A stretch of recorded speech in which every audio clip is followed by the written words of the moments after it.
Nine is the number of divinity, of the Council of Nine, of the Holy Spirit, of the Shekinah universe. So there you go. The alchemy is working today. I've been working on the alchemy this morning. Yes, it's going very nicely today. So there's a really good rune stone too. So okay, what you pulled out a rune stone?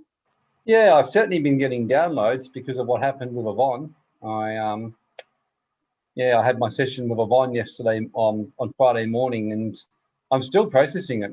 Like you told me, just a whole massive DNA upgrade, and my whole third eye got opened even more. So I've been dealing with the fact I'm seeing more things more clearly, which is a little bit interesting. Well, you've had a major overhaul. Plus, let's see, all your chakras are spinning faster too. Your vibration in your chakra, it's just your physical body is just integrating and catching up with it. Yeah, like I slept until 7:45 this morning, and you know me, I never do that normally. I was just needing to process, and yeah, so. So what downloads have you got? Well, I've been getting many, so the point is how to synchronize and summarize it, which I'll start by doing. And just look, the main thing I've been getting spoken about, it's like a metaphor. It's like the best way to explain it is that in life we all have our seasons. So if you're in America right now, it's a cold season, it's winter, and in winter everyone rugs up, goes inside. If you go outside, depending on where you live, you have to put chains on your tires to make sure you don't slip. You'll stay indoors a lot more than you would otherwise. You'll have a fire going. Generally, it's a time to, in a way, hibernate, go indoors and just reflect. Whereas when summer comes, like on the other side of the world in Australia, which in a way reflects the duality of it all, the sun is shining. It's the 21st of March right now, and it's very hot right over here in West Australia. We're in a humidity period. I was down the beach swimming this morning and swim almost every morning. And like I said to my sons, that the sun is shining in WA right now, literally and metaphorically, and that's the download I was given, that there's right now, while the sun is still shining, the chances and the opportunities to awaken and to financially get established, to address karmic imbalances is there. And some of the downloads I've got have been encouraging, and some have been far more dark. And what I've been told, one thing I have been told is that life goes in seasons, and right now there's a good season for those who are awakened and willing to take action. If you haven't already awakened by now, you won't. That was what I was told. People won't. There'll be another opportunity for awakening coming up in around 2024, 25 or thereabouts. But for now, if you haven't already awakened, there's only basically, you're just going to have to go through whatever your karmic path is to go through, whether it's, whether that's going and taking the vaccine and taking whatever happens to your body, whether it's relying on your job and hoping it plays out. But generally, there's going to be some challenging times that's going to be ahead for people who've chosen not to awaken. By contrast to those who've chosen to awaken right now, the chances and the opportunity are there because the sun is shining. And what that means, it's a good time to be building the ark. It's a good time to be building your finances, investing, your business, going. Really, it's a time to work hard right now, to work very, very hard, and to really work on yourself first and foremost, and really not blame anything outside yourself for what's happening, realizing that everything that's happening, and I'm not explaining this very well, I don't think, but I'll do my best. No, it makes sense. Yep. It's just the time right now to be working really deeply on yourself and not so much focus on what's going on with others around you, whether that's family, friends, or others. That's their path. That's what they've chosen. Most of my family, I have not the slightest doubt, will probably go down the route of the unawakened for the next little while, of taking whatever, therapies are recommended by certain individuals. Trusting in the financial system, assuming that the financial boom means that the worst of it is over. And unfortunately, when the darkness hits, the winter hits, this is going to be a very cold winter, spiritually and metaphorically, when it hits. So like in Perth right now, it's a very hot summer, the hottest summer we've had in years, I think. And, we're technically summer's over and it's still very, very hot. And that to me is very, very metaphoric right now. There's the time to actually deal with yourself, prosper, and take real inroads in your life is going to go on for longer than people think. It's going to be, it's just the absolute time to take advantage of the summer that is right now. Work out what steps you have to take to prepare for the winter. And I think it's in Proverbs that King Solomon, the wisest man who ever walked the earth, he said, "Look at the ant, you sluggard." He says the ant is storing and preparing its provisions. Look at the bears, they hibernate for the winter. Look at the birds, they migrate. I mean, we've had some beautiful red-beaked birds come flying in, migrating in, and they'll migrate out soon. Birds are smart, bears are smart, animals are smart. They read the writings on the walls. Humans, by and large, may be intellectually the most intelligent, but that intellect ultimately means that by and large, we're a lot more stupid than many of the animals. We don't see the times and the seasons. And I'm really echoing what Christ said in the scriptures when he pretty much said, you don't read the times and the seasons. So the real thing right now is to read the season that we're in. And it's actually a good season, despite what people think. It's actually a season where if you don't get caught up with the distractions around and about you, it's actually a good season because there's going to be a lot more movements in the market, I'm guessing. There's going to be a great opportunity, but while everyone else is panicking, if you're in business, to actually step up and take dominion in your field. If you're, you've almost got to reflect and review everything you're doing right now and actually see what are the steps I would take to prepare for winter. And really do it. Like Miko says, it's a bonds season for crypto, which it is. I mean, cryptos are moving. And I like what Eric Wade, a crypto master, said the other day. He said it's actually a very healthy market because he said it's doing exactly what you would expect to do in a ripple boom market. It's like it's shooting up, then it reflects for a little bit, then it shoots up again. And that's a normal thing in the market. He's feeling, and he's been very accurate, as am I, but I think we've got quite a bit more way to go yet on this boom. I think that we've got quite a bit more to got time to boom in business. I think that many of the established businesses who are holding on to the way of the world as it once was and grieving are going to go down with the Titanic. Those who are seeing the ending of the old world and getting ready for the Aquarian new world are going to be looking back going like, oh my gosh, which by and large means you got to put your hand to the plow, work your asses off, and actually prepare for the world which is to come, which is going to be a different world. The Aquarian world doesn't make much sense to the linear mind. It really doesn't, because it's a more spiritual world. It's a more multi-dimensional holographic world. It's things like Dogecoin, which was actually invented by a guy as a joke, where he put a dog picture on a coin to see what would happen. And it's become one of the highest in the coin market cap. You've just got ridiculous things actually working right now in the world. You've got someone who created a gaming coin called Alice Coin and just launched it and it made 60,000% on the ICO. So Really? if you invest, $1,000, you'd have made $600,000. You've got businesses that literally are major icons in the world that will collapse through all of this because they're still holding on to the physical world. Whereas those who see that the world is moving into a virtual, esoteric quantum world can literally take ownership in the world. So I see this as a massive wealth transfer, a massive power transfer. And the elites and others are holding on and fighting very hard to hold on to this for the time being, as it was before. And this is a time to be very patient and to realize that what seems to be a disaster, being locked down like prisoners in a colony, it's just a time to hibernate, so to speak, in the world. So it's a time to hibernate. It's a time to actually get your bearings, because this season will end. It really will. I mean, things will open up again. New airlines will form. Let people travel. For all we know, there could be quantum airlines coming in where you will be able to fly virtually and actually, energetically teleport through energy just like it was. I mean, nothing's impossible in the changes happening with the artificial intelligence Aquarian age.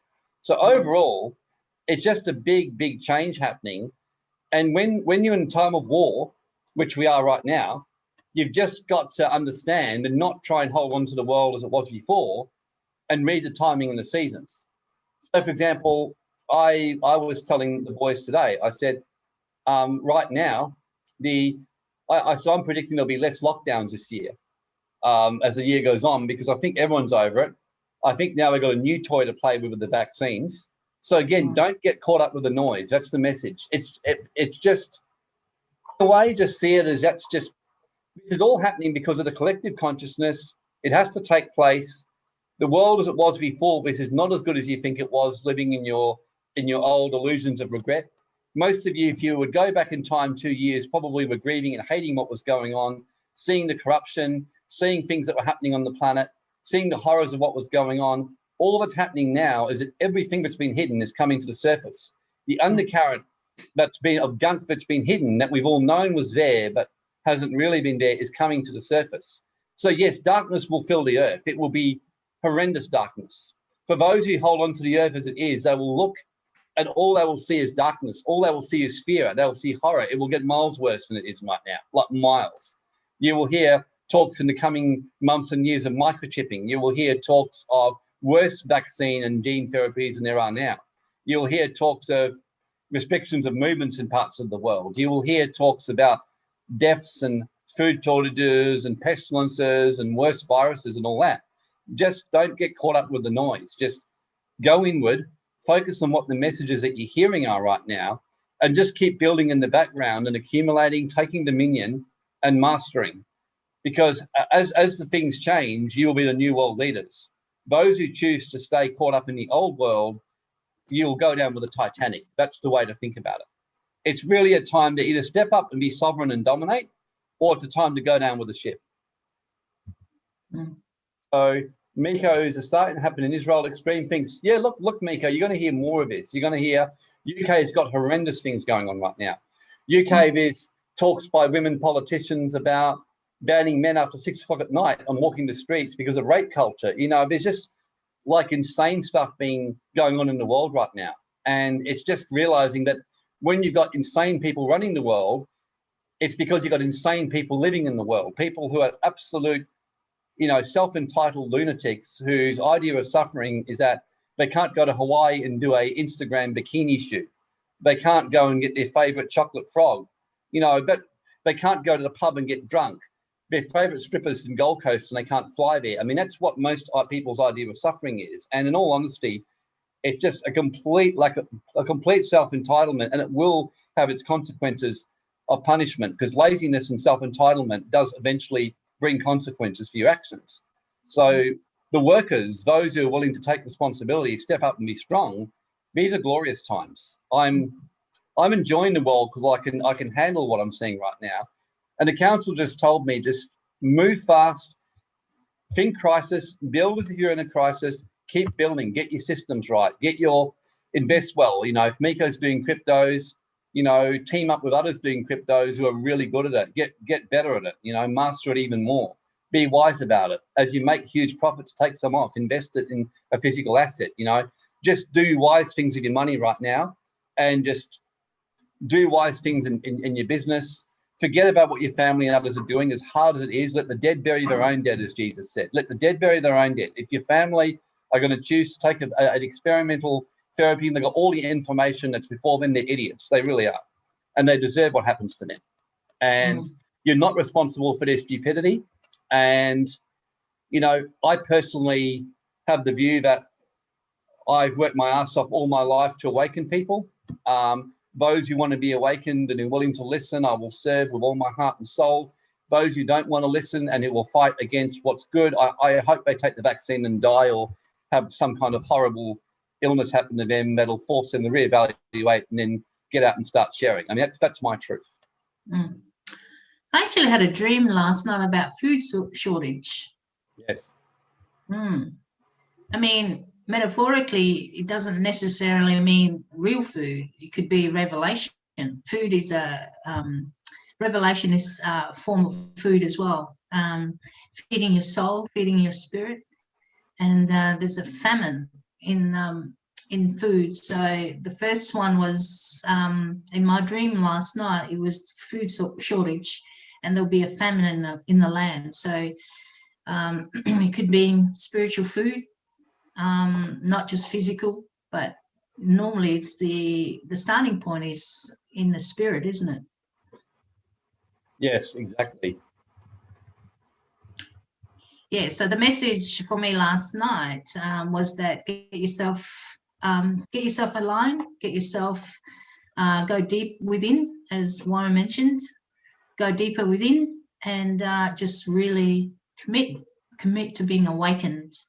Because the more your commitment and focus on that, it will just, your natural innate self will connect with that anyway. So for us who are awake, and we have no fear. So as long as we move in love and not in fear, we have no shortage at all. That's actually really good, Grace, because in the book of Amos, the scroll of Amos, it said that in the days to come, there will be a famine of the word of the Lord, the higher wisdom. And that's what I was told. The biggest famine that will come first and foremost is that the sun is shining right now. But the winter will come. And the awakening knowledge that you have available to you right now, the door will shut. And those who take, for example, experimental therapy, some of them will wake up and realize that they can't even connect with their higher self anymore because their etheric body's been severed. Will fragment their soul. Many others will wake up and find their access to knowledge won't be available because their governments will shut them off from the internet and censor them. There will be a famine. There will be food shortages physically in many parts of the world, but some parts not necessarily. Like I don't sense Australia will have a lot of food shortages physically. I feel Australia's got a deeper issue. I feel we've got, for example, the Laodicean church issue, where for all our material wealth, we're actually one of the most miserably wretched countries in the world in terms of our consciousness in many ways. And the danger is it's really a time to step up and focus on your own work. And the best form of defense is attack right now. It's just, really those, it's like choose your battles wisely. When it's time to fight, you step up, but at the same time, choose your battles wisely. That's one of the things I've also been told by the councils. Choose your battles wisely. Like running around and doing protests like a freedom rally are probably about as helpful as, running around, basically wearing a carrot on your nose, to get attention. It's just really less effective than people realize, much less effective. Well, all we need to do is come into his rest and let go and just allow and give ourselves permission to just go within, really go deep within, and be conscious of what we are doing subconsciously and being aware of what our default is, because we've got so many and so many layers. But in saying that, we can still relax in that trusting of our knowing, isn't it? Trusting in our knowing that it leads us and guides us, just like that. Give me 30 seconds. Just keep talking. I'll be back in 30 seconds. Okay. So, that's caught me off guard. Anyone like to make a comment? What Warren said?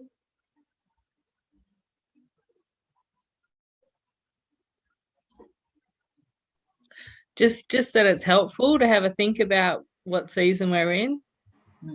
Yeah, and taking that really proactive stance. I think that's pretty cool. It's hard to let go of some people, but it maybe even by standing in our own truth, that gives them a bit clearer, version of what our message is. Yeah. Yeah, and it's important that you walk on your path, isn't it?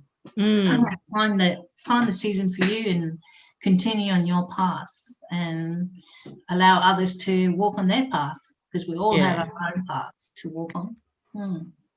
That's good. Thanks, Megan. You want to start your message, Warren? I will, but that was a good comment Megan made, and I was just going to follow on from that.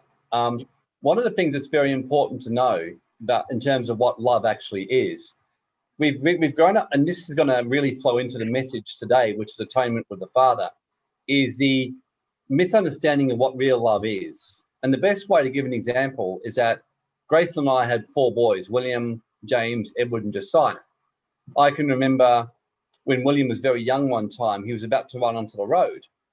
And I screamed at him, "Get the fuck off, get that now." And I yelled at him and smashed my hands together. And he jumped a mile and was shaking with fright. Now, was I being a harsh, unloving parent? Well, depends how you perceive it, doesn't it? If your perception is you shouldn't yell at him, but if I hadn't yelled at him, he could have run right out into that road and been hit by a car. So for me, in my brief moment of attempting to be this sweet little father, I actually could have caused his death. So, for example, Yeshua, like, people again have a real misunderstanding about Yeshua. And Yeshua, who people give this love and light and this kind of smiley, wimpy looking guy on a cross, this was a guy who turned water into wine at a booze up. This was a guy who called his disciples idiots when they didn't get things. He actually did. He'd say, "Are you that stupid that you don't actually understand what I'm saying after all this time?" That's one thing. Another time when he was walking on water and his disciples were like, "Oh, wow, how do we do that?" And he goes, you have little faith. I mean, how long have you numbnuts been with me? He openly challenged the religious leaders of his day, who by and large had the power to sentence him to death. He would openly challenge them. He actually challenged them in the middle of church. He would get up in the middle of a church service and challenge them, deliberately challenge their doctrine in the middle of a public meeting. He got up and deliberately taught against the established teaching of the day. He basically called them a bunch of vipers, a bunch of snakes. He argued with them in front of huge crowds. He told them, "You're going to go into the lowest astral dungeons if you continue what you're doing." He walked in with a whip and he beat the shit out of some bankers who were ripping people off financially in a temple. He stood before the Roman governor who had the power to crucify him and just said to him, "Well, you got no power over me, mate. Only what you've been given by God." And he says, "And the judgment upon you will be there, even though it won't be as bad as those who condemn me." And it says that the governor got scared. This was no wimp. I mean, sometimes when you love someone deeply, you will go after their weaknesses to help them. And I think in this coming day, we've got to develop a new meaning of love. And you'll hopefully get a bit of insight today in the message, because if I really love you, I'll tell you the truth. If I don't care about you, I will tell you what you want to hear. And there's a new understanding of love which has to come into the world. But if you love one another, you will speak the truth to one another, and you will tell each other the truth. Well, we certainly love each other, Warren. We always tell each other off. We always challenge each other. No, because we still do. We do, yeah, because I do. I love Grace dearly. Like, I've known her for so long. She's probably, we're so close, it's not funny. And so if I see her getting caught up in weakness, I will challenge her, and she'll get angry at me, and I'll just say, "Well, if you want to be stupid and broke, go for your life." And I say that not to be cruel. I say that because I actually desire Grace to be prosperous. I desire her to be a very happy, contented mother, a great leader within her work, and to know prosperity and wellness. So when I see weakness in her, I'll attack it. And she does the same with me. And absolutely, I know Christine has seen that. I know Grace loves Christine with all of her heart. So every now and again, she will challenge Christine. She will do things like on the Friday, turn off the Zoom and wait and see what she does, and things like that. She'll challenge William. I'll challenge William. We because of our love for, our love for many of you. And even though, despite the fact that Steve slanders my naked videos, I still love Steve, for example. Round two, Steve, just for you. There's a good reason for slandering you with those videos, Warren. We will never speak of this again. No, the trauma hit too deep, Steve. Yeah, he keeps picking that scab off, right, all the time. It just heals over, and then he picks at it, and The thing was still due for a clearing on that, hey, Steve? Absolutely. See, you two are picking on me now. You know, see, you're wounding my soul. Well, our soul was wounded beyond repair. Wounded from our that video. soul. Yeah. Beyond repair, I feel. Yeah, I know. Just I can't agree. unsee that. I just can't unsee that. No, I can't either. Yeah. For those of you who don't know, the talent show 7 months ago, with and I just couldn't resist. I did a workout video, but I did the whole thing in the nude, and and then Sammy filmed me, and everyone was in shock. And yeah, it was funny, the funniest thing to this day. Yeah. Yeah, it was. I mean, it kept going. He's not going to do. He's not. Oh my God, he did do that. And yeah, every scene from the yoga. Favorite was the flying fox tea. Well, define favorite. The most shocking, deplorable, excruciating. All of them were pretty deplorable. All of them were pretty deplorable. But I mean, they were all the most random. You had him sitting on a park bench. You had him playing basketball. You had him doing yoga, kicking a footy. Yeah, in the park. Yeah.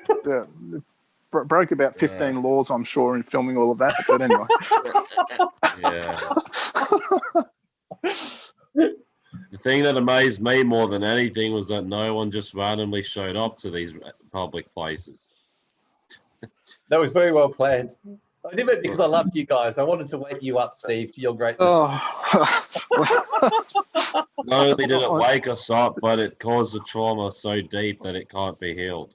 I was the guy rocking in the corner, holding my knees, saying, "Make him stop, make him stop." I think we all were, Steve. We're not alone. Oh dear. Oh, dear. Well, Steve, my brother once said about me, I overheard him at a party with a group of people, and he said, and I overheard him, he's saying, when someone was asking him to describe different members of the family, he said, the best way to describe Warren is that when all of us sit there and talk about, wouldn't it be funny if we did this? And then Warren goes, oh, good idea, and goes and does it. Yeah. Well, that's debatable, though. I mean, I haven't really been in a room where people are going, hey, what if we got naked and went on a flying fox in the park? Anyway, on a more serious note, though, Warren, I think what you said before about that, two things. One, let the dead bury the dead. In terms of the vaccines and consciousness and waking up is really important and topical now. And also what you said, if with all the information available, and you've only got to look at one or two alternative sites and a few people who are a little bit out there on Facebook or Telegram or whatever, to find a massive body of evidence that this shit just ain't right. And if you haven't done that, if you are that asleep, if you are that much of a sheep that you do exactly what the man on the TV says you have to do, then there is no hope for those people waking up. And yeah, let the dead bury the dead. Yes. As usual, brilliant with words, Steve. I love it. I could not agree with you more, mate. It's like, if honestly, after all this time, when they've openly come out and you've had even 25 countries stopping the gene therapy, you've had various countries across the place coming out and doing it, locking people down, taking their business away, randomly running around doing stuff, and you still haven't at least started to question it, there really is no hope for you at this time. I mean, no one external can do anything to change that, right? If they haven't done something themselves, no one saying anything to them or in inverted commas, trying to help them awaken, none of that will work. No, the kindest thing that can happen to you is that you die quickly and get a chance to reincarnate and come back and hopefully learn. That would be the kindest thing that could happen to someone right now. That would be the favor of God, as I see it. Mm.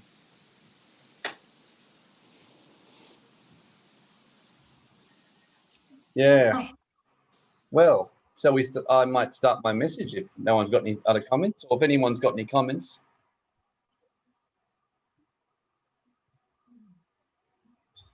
Sounds good, Wazza. Okay, I will start. I will share my screen and get underway and stop my camera. Awesome.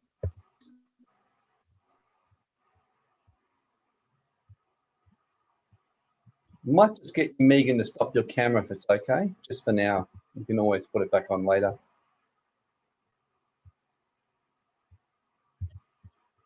Okay.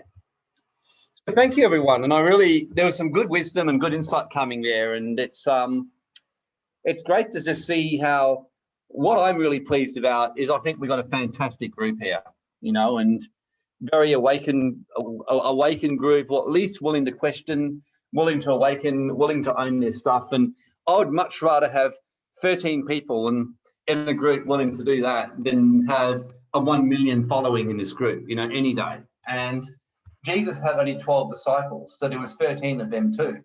And they changed the whole world at that time in the whole Roman Empire.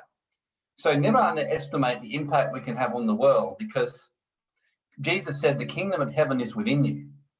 And everything happens in our consciousness to change the external. And the reason that Jesus or Yeshua and Buddha, Krishna could do the miracles they do was their profound understanding of consciousness allowed them to actually not only change their own and their disciples, but change that of those around them and do miracles and things like that. So firstly, don't underestimate the power of having 13 people like we've got today, who are all like-minded in a particular form, who may all be very different in terms of personality, levels of evolution of where we're all at and what's happening, but the ability to make a profound impact with where you are if you're just willing to evolve, willing to grow, willing to reflect and reconsider your views of the world and be able to stay flexible and keep changing. And that's the biggest feature of the Aquarian age, as I see it, is a time of fast evolution and growth and a willingness to be flexible and able to change. So this is the Lord's Prayer that we always like to start with in the deeper language.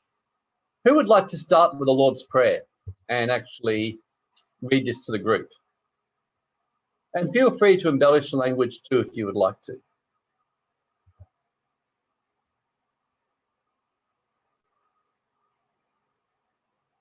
Just take the mic, type in the chat.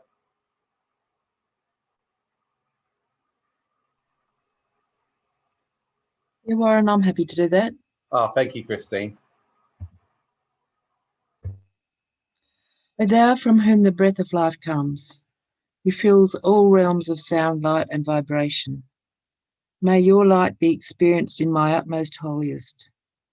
Your heavenly domain approaches. Let your will come true in the universe where all that vibrates, just as on earth that is material and dense.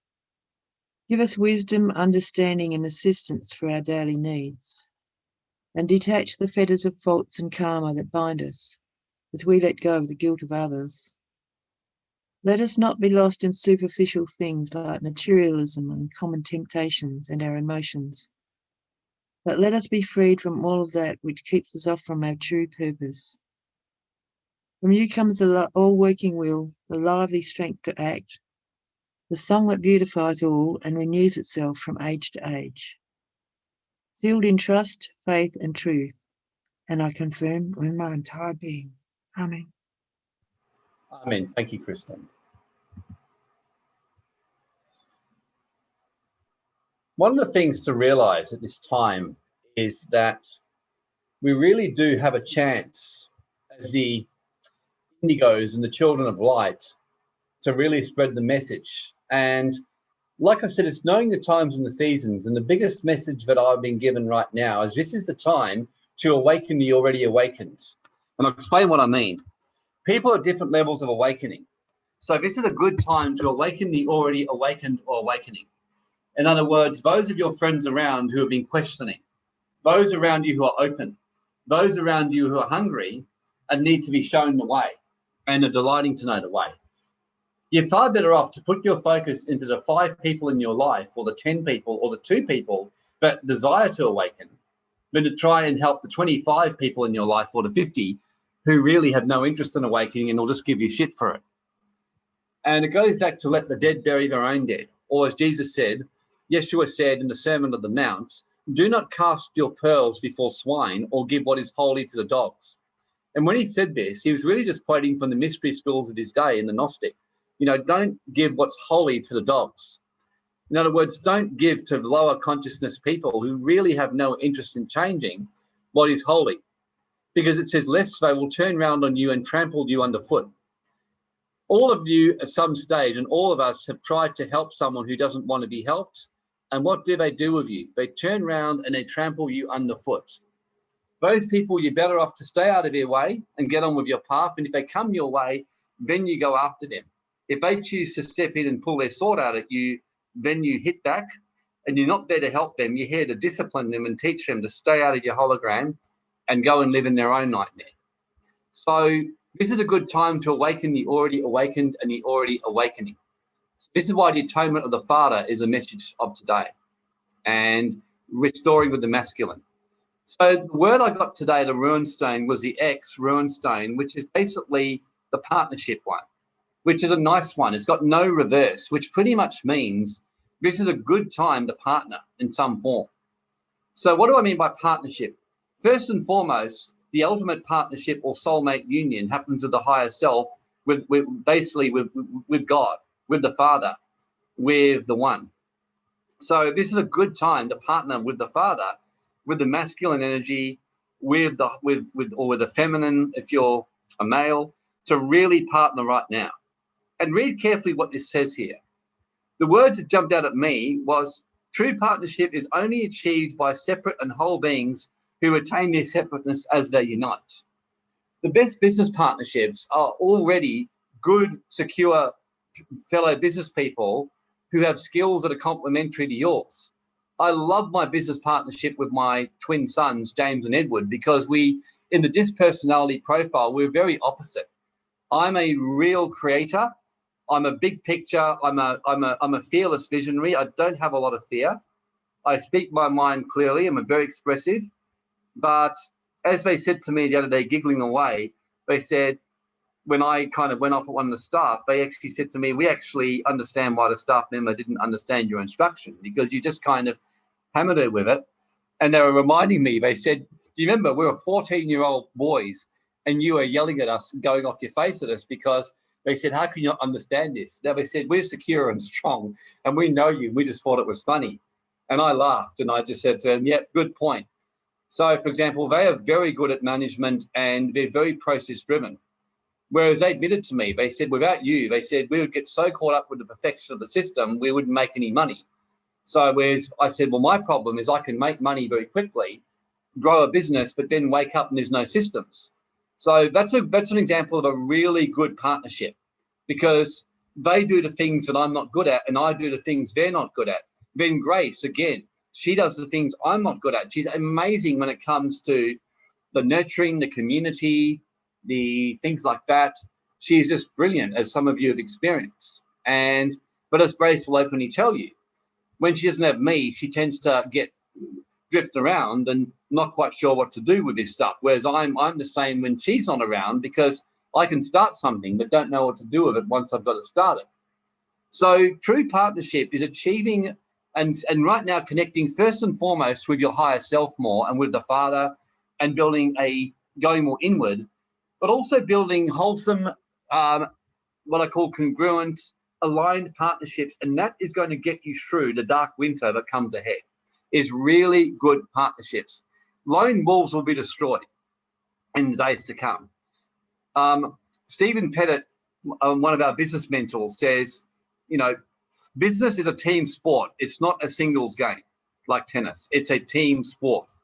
So investing in business is a team sport. It's really, meeting with aligned people and joining forces to use your combined skills. I've got Vina, who's my business partner in WealthSafe. We're a dream team because she's really good. She's very, very good at community, talking with clients. She's really good at research and finding things around cryptos and investing and things like that. She's very, very good at that. She's brilliant in dealing day-to-day with clients. I don't like dealing day-to-day with clients. It annoys me. I'd rather just work with a few people I really like, and what I call certain levels of thinkers. So it's a good time to build good quality partnerships, especially right now with the Father.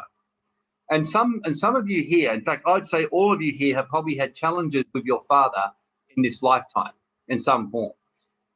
Certainly many of the women here you would have, and certainly I think even some of the men. So it's a good time to move into equal, whole partnerships rather than seeking partnerships to complete a missing link. So it's more about expansion at this time. So if you're seeking a soulmate, ask for a soulmate who, rather than mirroring or bouncing wounds to heal each other, is another being whole like you, who you can enjoy life and experience life together as equal and whole beings, bringing different levels of connection to each other. It's a really good time to do that, to have quality soulmate unions with someone that is whole and is actually going to bring value to your life, and bring something which is missing in your life. So I trust that makes sense. So who resonated with that partnerships message and what we were sharing to Sven and can really go, yep, that's on the mark for me?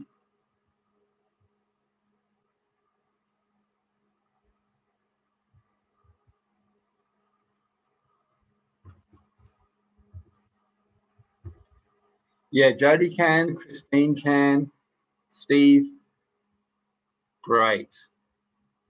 Alex, for me, we've got some great people in this group.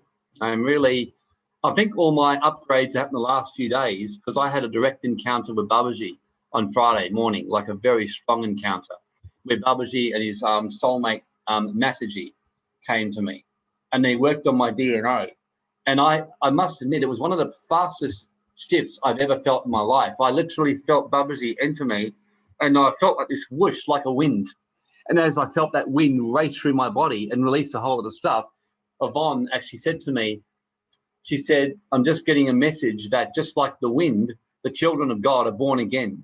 Just like the wind, you can't see them. They come and then they go in John 3.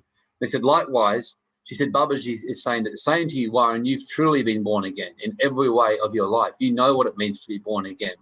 And I had a vision, a very clear vision, as did Yvonne at the same time, of a past lifetime sitting in a cave with Babaji.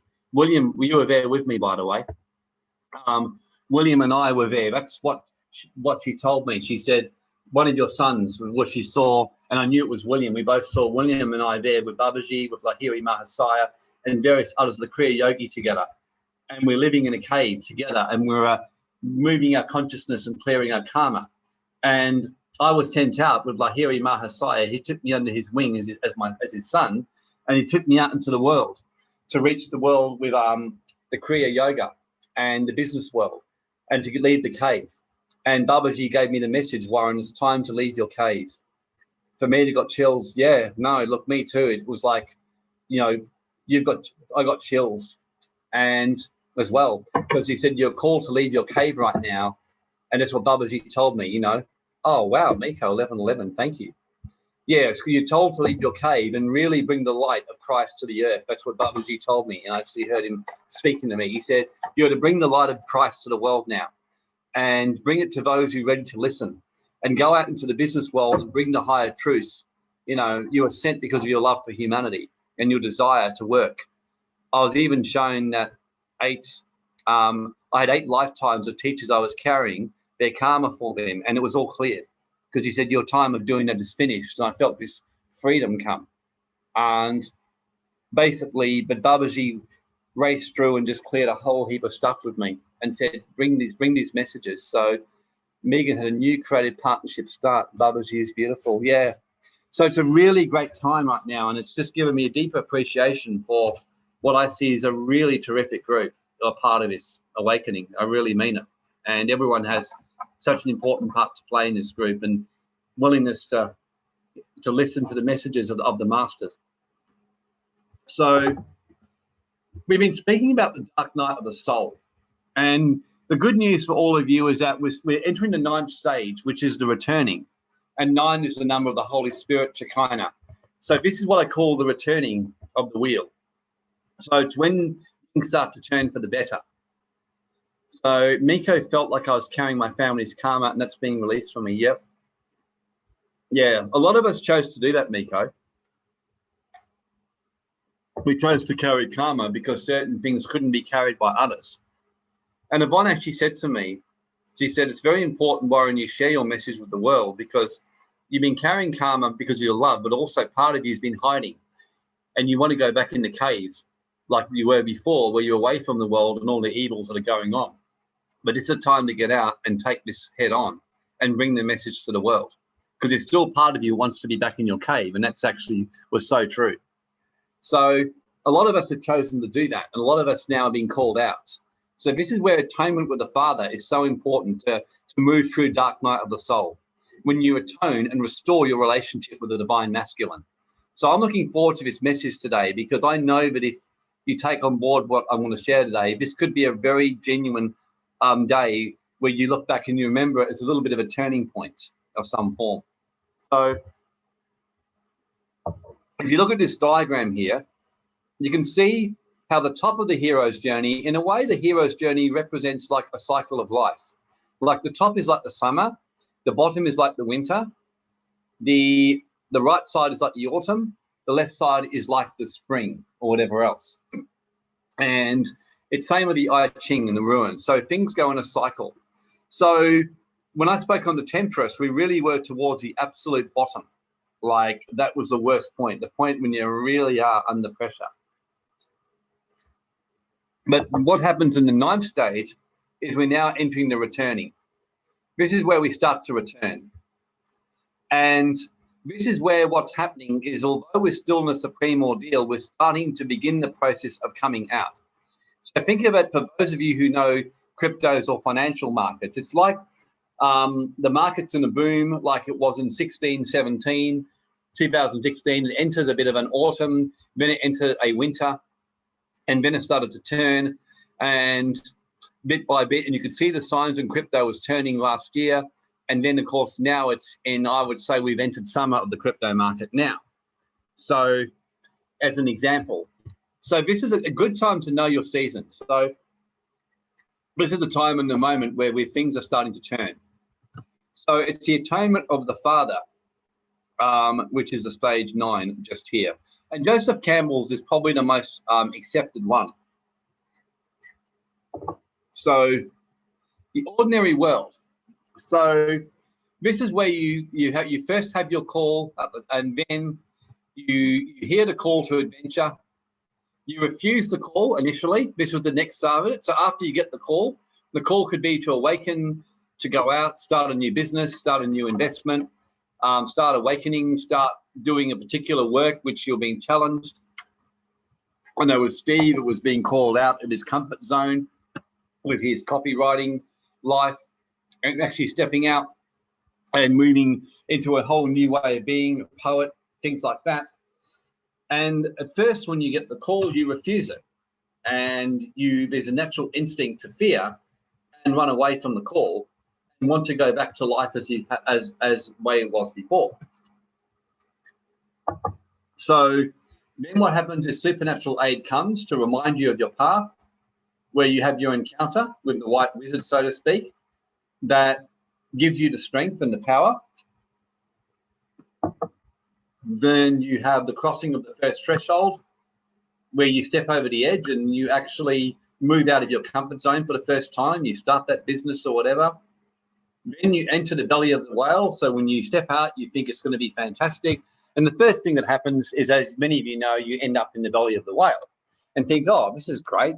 You know, I started my business, I followed the truth, I obeyed what my inner self was calling me, and now my life's turned to even more shit than it was before. Thanks a lot. And that's the time to just learn, go through that. And then as you're coming out of that, you enter the road of trials. And that's where you go through the various temptations. And this is about testing you and preparing you for your path. And it's like becoming a star basketball player or investor. I'm sure Miko and Miko's crypto, and I'm using Miko only because the trading financial journey makes sense to me too. I know that when they first start, you kind of think it's a path to instant riches, and then you have losses and everything goes the opposite to what you think, and you wake up thinking, oh gosh, why would I even do this? Maybe it's worse than I thought it was. And no doubt Miko you had your periods of losses and going like, what the heck is going wrong? And what am I doing wrong? And you don't really, and then the one that helped me was my supernatural mentor who came my way, transformed my life, because he actually showed me that losses was a very normal thing. And it wasn't about trying to avoid the losses. It was learning to minimize my losses by understanding statistical algorithms and maximizing my gains. So one of the best things I ever did, which in a way in the short term cost me some very large returns, but in the longer term has actually brought a much better result for me, is to learn to understand investment deviations and to actually manage risk and how to determine my money sizings as an example. So that's the trials you go through are to show you that the path that you're trying to live and become that new you, or that new business owner, or like Steve Plummer, that new poet, or Miko to become that new trader. You cannot be who you were previously. You know, Christ said you cannot basically put a new wine into an old wineskin because it will crack. So you can't, for example, become a successful trader, but think like an idiot speculator like you used to be. You know, you will lose your money. You can't, for example, start a business and then run your business as if you still had a job, because all that will happen is you'll work 10 times harder and you'll make less money. So the road of trials is your opportunity to grow in your consciousness, shift out the old energies, and actually become the new version of you that you have to be.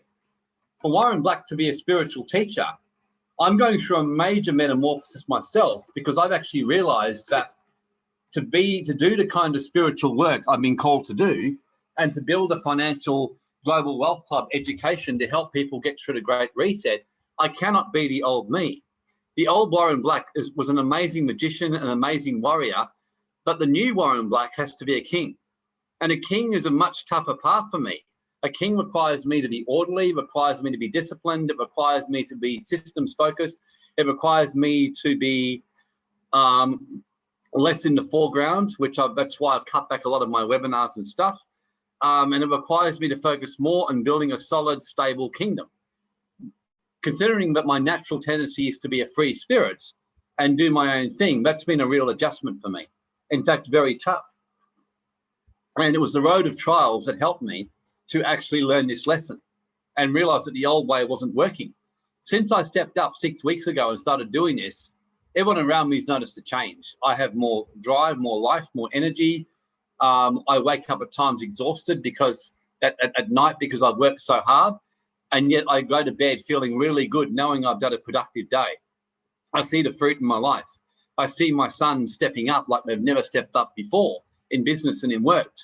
I've seen people in this work stepping up. I've seen Grace stepping up to new levels. So it's been a great time for that by stepping into that new you. So the trials gets you into the new you and maps you through the tiers of consciousness, fast track you through the different stages that we covered before. It starts to move you towards becoming a transpersonal, integrated whole being, but seeing a bigger picture. So then we talked about that big moment when you actually connect with the divine feminine, like you meet with the goddess. It's a great time to really connect with that higher feminine. And that was what happened and a good example was, say, Steve Plummer connects with Grace and really is led to work with her because he's meeting with the goddess through Grace to help. No doubt many of you had that experience of Grace, to meet with the goddess, to get that divine feminine coming to guide you into that next stage of who you really were, to actually move you out of that linear thinking into that higher consciousness, creativity, heart-centered way of being. And we covered that there's 3 types of goddesses. There's a divine one, which many of you encountered. There's an ordinary feminine mentor guide. I used to have this rule that I would never let women mentor me years ago when I was in my old patriarchal model, carrying wounds from my atrocious upbringing, to where I've actually now virtually the only mentors I have are female. It's quite funny, like Yvonne, Shazar, Sahaja I work with, and then Grace. I don't really have any male mentors at the moment, whereas before I only worked with male. So that's another way. You get an ordinary female mentor guide, and some of you work with Grace. And then another way, which is what I'm now being led into, and Yvonne, what was interesting, without me telling her, told me on Friday it was time for me to step more into a tantric union with the divine and even with the feminine physically. So she was teaching me some of the deeper secrets of Tantra stuff, because she used to teach this in small groups, and I didn't realize she had such a level of knowledge in this area. So she was opening me up to deeper levels, and I was experiencing sexual energy surging through my body and my third eye awakening, like all the stuff I'd read about in books and I'd been taught in courses, but I was experiencing it in real life. And Tantra is a great way to balance the masculine and feminine energies and bring wholeness. So many of you will find, as you get led on this journey, will be led into a tantric way to connect with the power of Tantra, to really balance these energies within you. But then as you meet that, you encounter the temptress. And this is what's called the alluring feminine energy that looks good. It stimulates your senses. As a man, it stimulates your sexual energy. As a woman, it's something that's said to you that seems so good, it feels so right, it looks so good, that the end is death, despair, and devastation. And there's a warning in Proverbs in the scriptures about the temptress and the seductress who flatters you with her words, the people who tell you what you want to hear, who make you really sound so beautiful. That's why the scriptures, I love the scriptures, because they actually give you a really good insight into the higher feminine, the lower feminine, the higher masculine, and the lower. And Proverbs is Edward's favorite book. And I think, and as I told him, you're very smart, because it was written by the wisest man who ever walked the earth. And there's so much divine wisdom of atonement with the Father. And the whole book of Proverbs is teaching you about how to avoid the immoral woman or the temptress. It's teaching you how to connect with the goddess. Proverbs 31, for example, if you're a woman and you desire to connect with your goddess, but you could never get a better chapter than that. It encourages women to step up and become super wealthy in real estate, in business and investments. I bet many of you women did not know that was in the Bible. You probably heard the spin bullshit teaching that it's anti-women. Proverbs 31, you couldn't get a more pro-woman if you tried. It teaches the women to step up, to be very rich, to be very wealthy, to be successful in business, to own lots of real estate, and really to guide their husband's finances, and pretty much implies that women are better at it than men, which I agree with. So there's so much wisdom in this book. And so today now, let us start to explore atonement with the Father and what this actually really means. And I'll admit, this is a challenging message for me to put together, because there's so much I could say. I don't know how I'm going to go. I'm just going to do my best. And hopefully the message that I desire to come through to you will communicate very clearly. So before I started, any comments, observations from what I've said so far? Megan, good on you. Thank you, Megan. Yes, I think this is a time for both sexes to really honor each other. That's how I'm seeing it. Like, I've learned a real honor with the feminine. And it's a good time. This is an opportunity, especially for the feminine today, to restore your relationship with the Father. Really atone your relationship with the masculine. Just like for many of the men, it's been time to atone your relationship with the feminine and how you treat women. And that's one thing about this new move that's happening in the media about women and awareness. I have to say, there's some parts of it I'm very much on board with, because I think the way men have treated women in the area of disregarding their sexual being and energies to be appalling. And I think it's a time for men to become a lot more aware of this. But equally, it's important for the feminine to restore that relationship with the Father. So these are stuff which I've got from my various research on the hero's journey. This slide is my own slide, which I just did up myself. Boys are constantly seeking approval from their father, and we can see that. Like, who here has got sons or had sons? Anyone?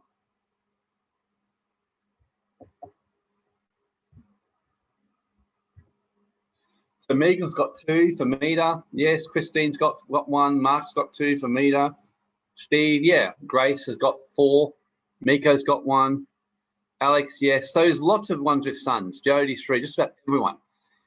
I'm sure all of you agree that you can see that your sons are seeking either approval from their father, or if you're a single mum, there's kind of something in them that's looking for a male figure in their life. Who's noticed that? Like, there's almost like this craving to seek one.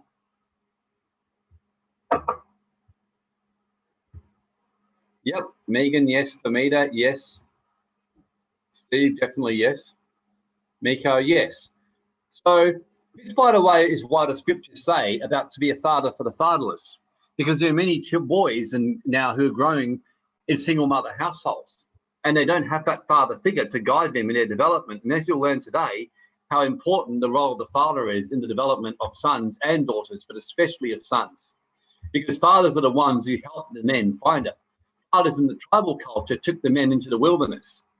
The father's the one who is a hero for the boy on how to be.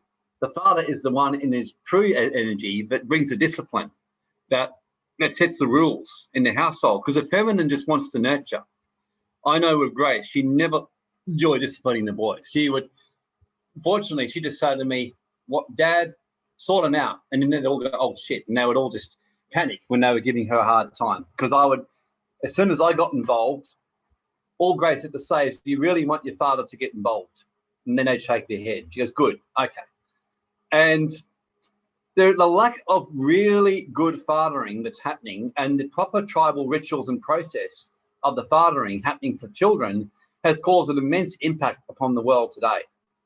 And there's a good reason why Chuck Norris, Denzel Washington, who are very wealthy, successful actors and strong followers of Christ, are both involved heavily in non-for-profit works to help boys who haven't had fathers get fathers, or unruly youth connect with strong masculine men they can inspire. I mean, Denzel Washington apparently is doing an amazing work with that in America, helping men and boys get really good fathering. And because you may not have a good relationship with your physical father, but as Paul says in Corinthians, we have many fathers. A father is just someone who provides the fathering energy in your life. And as Dr. DeMartini says, but it's always going to be present if you look for it. So we do. I mean, I looked up to my father. My father was pussy whipped by my mother, and that broke my heart. And I was always looking for my father to step up and lead the family. So there's something in the boy that's seeking the father to step up and be a leader and guide him in his development. And for women as well, even a father to show them love. I've noticed girls who had a very close connection with their father are much more secure and far less likely to get themselves involved with toxic relationships than women who don't have that. That's been my observation over the years. So many men are so emasculated because they've lacked real fathering. They've watched fathers grow up in a world where more and more the strong kind of nasty feminine is allowed to flourish, and men have lost their balls, so to speak. Many men are so caught up with doing their jobs and doing work, which doesn't actually make their heart feel love and feel joy, that their fathers are emotionally disconnected from their sons. I felt very emotionally disconnected from my father. I was craving it. And my father did his best. I'm not just saying that. He used to take me out to lots of sporting games. He was always doing stuff with me, but we had no real connection. And I can remember when Grace and I had William, I decided very early on there was no way I was going to do a job that I didn't like doing, because I did not want my sons to see me doing that. I said to Grace, we're better off to have very little money coming in, but us doing what we enjoy doing. And she agreed. And it was good because it gave me a lot of time in William's early years to spend a lot of time with him, especially while Grace at the time was going through some postnatal. It was a good opportunity for me to do that and to really find that connection with my sons early on. And men are so emasculated because they're craving that. It's one of the reasons why, for example, why Sammy and I connect really well, is Sammy's got a very good relationship with her father, and I can see the difference. So it makes a difference when we have that fathering energy and that healthy connection in our life. So William says our connection has strengthened in recent times, and it has, because we've really talked things out, we've resolved things, and William and I are developing a real closeness lately, and I love him to bits, and we're developing a really good friendship. And well, to be honest, it is a great thing, because because this is the closest I've felt since I was little. Yeah. Well, because remember, as I got older, the connection kind of disappeared. It almost disappeared. Yeah. Yeah, it was great how we were able to work it out, weren't we? And just work out the Yeah. differences and resolve our differences together. Well, exactly, because we're very different, then that's why we needed to resolve it. Yeah. Yeah, I mean, I think you always said to me, William, haven't you, that nothing, not much really gets you nervous, but when I step in as a father to resolve a discipline issue, you get nervous. Pretty much. Not well. Well, yeah, obviously not as much now because I would know. I would know if I fucked up. But when I was a kid, it was like that. Yeah. No, thanks for sharing, mate. So yeah, it's just connecting with the Father, and whether it's just a heavenly Father, it's getting a mentoring father in your life. In my case, my father didn't give me a lot of that growing up. I was fortunate that my uncle did. My uncle became like a father to me in my life, and he was a strong, very masculine man who took no crap from anyone and helped me and would be tough with me at times, but also sit down with me and show me a fatherly hand, put his arm around me when he could see I was going through a hard time. So it's a really good time to realize that regardless of what your upbringing was like as a man, it's a really good chance to connect with your heavenly Father today and even connect with the fathering energy. And the good thing is you can resolve timelines. And Grace would be a lot better than that than me, no doubt, but taking people through that process. But you can actually resolve that and really start to connect with the father energy. Because a father is just an energy. It's all it is. It's that masculine energy. So I believe that why we got this issue of this rape culture, as they're calling it, is the fact that boys have been so emasculated and without any real fathering that it's affected their ability to be leaders, fathers, and sexual leaders, ethical and responsible.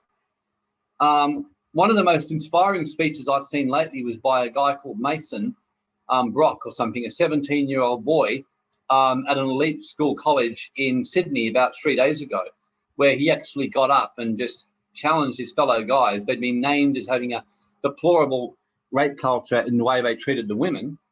He basically said to all of his classmates, you know, he said, I want you to step up and be a whole lot better. And I think we've all got to lead by example with this. And Christine says it was brilliant. Yeah, you see, that had more impact than any speech any woman could have made, angry woman. A young guy who was white, who was privileged, who was good looking, who was a school captain and came from a privileged background, getting up and challenging the other boys in school to be better. And this is what happens when men start to find their manhood and start to connect with the fathering energy. They start to step up and be leaders. They start to say, hang on a sec, yeah, we're not going to let the feminine energy come and rule over us, but we're going to honor the feminine energy and we're going to treat our women well. And this starts happening. I watch with my sons and we haven't put this on them. We, in fact, quite the opposite. We've even said to them, you know, we don't mind if you go and have sex with whoever you want, but just understand if you make someone pregnant, I told them, it's not my problem. You're going to have to go and make money and sort it out. And they were in shock. I said, I'm serious. I said, I wouldn't give a crap. I said, I just say that you're a bit of an idiot and leave you to it. And I said, and we just hang out in our life in other ways, but don't ask me to babysit, don't ask me to get involved because I wouldn't do it. And I said, that's just my truth. And of course, they cracked up and they said, yeah. They said, and the funny thing is, they have no desire for girlfriends right now because they got such a good feminine relationship with their mother and with the women in their lives, their cousin and others. So when men start to connect with the fathering energy and get that healthy leadership, they start to treat the feminine better and everyone wins out. And for women, when you connect with the fathering energy, you start to restore. Your heart starts to trust again. Many women are unable to have a really intimate relationship with a man because they just don't trust the fathering energy. And I would guarantee you that I know, without naming names, some of you who've had real challenges finding a soulmate man or a man in your life that you really would like to share your life with, or even if you're already married, having an intimate connection with your husband or partner, or even as a man, you having a connection with your wife. And fathering energy is so important and restoring your relationship with the divine masculine. So in this stage of atonement with the Father, this is where you face that divine that masculine head on, that worst fear, that archetypal father figure who must be beaten, persuaded, or whose approval must be achieved. So many boys or even girls are craving the approval of their dad. and seeking to get that approval. There's a craving in us to be recognized with that well done, son. And this is a time that by whatever it takes, the time has come to reconcile the relationship between the two. So which of you now are courageous enough to know straight away and say in the text chat, but you know that that having a relationship with the father energy has been a real tough one and still is. Who knows this is something you're working through still in your life?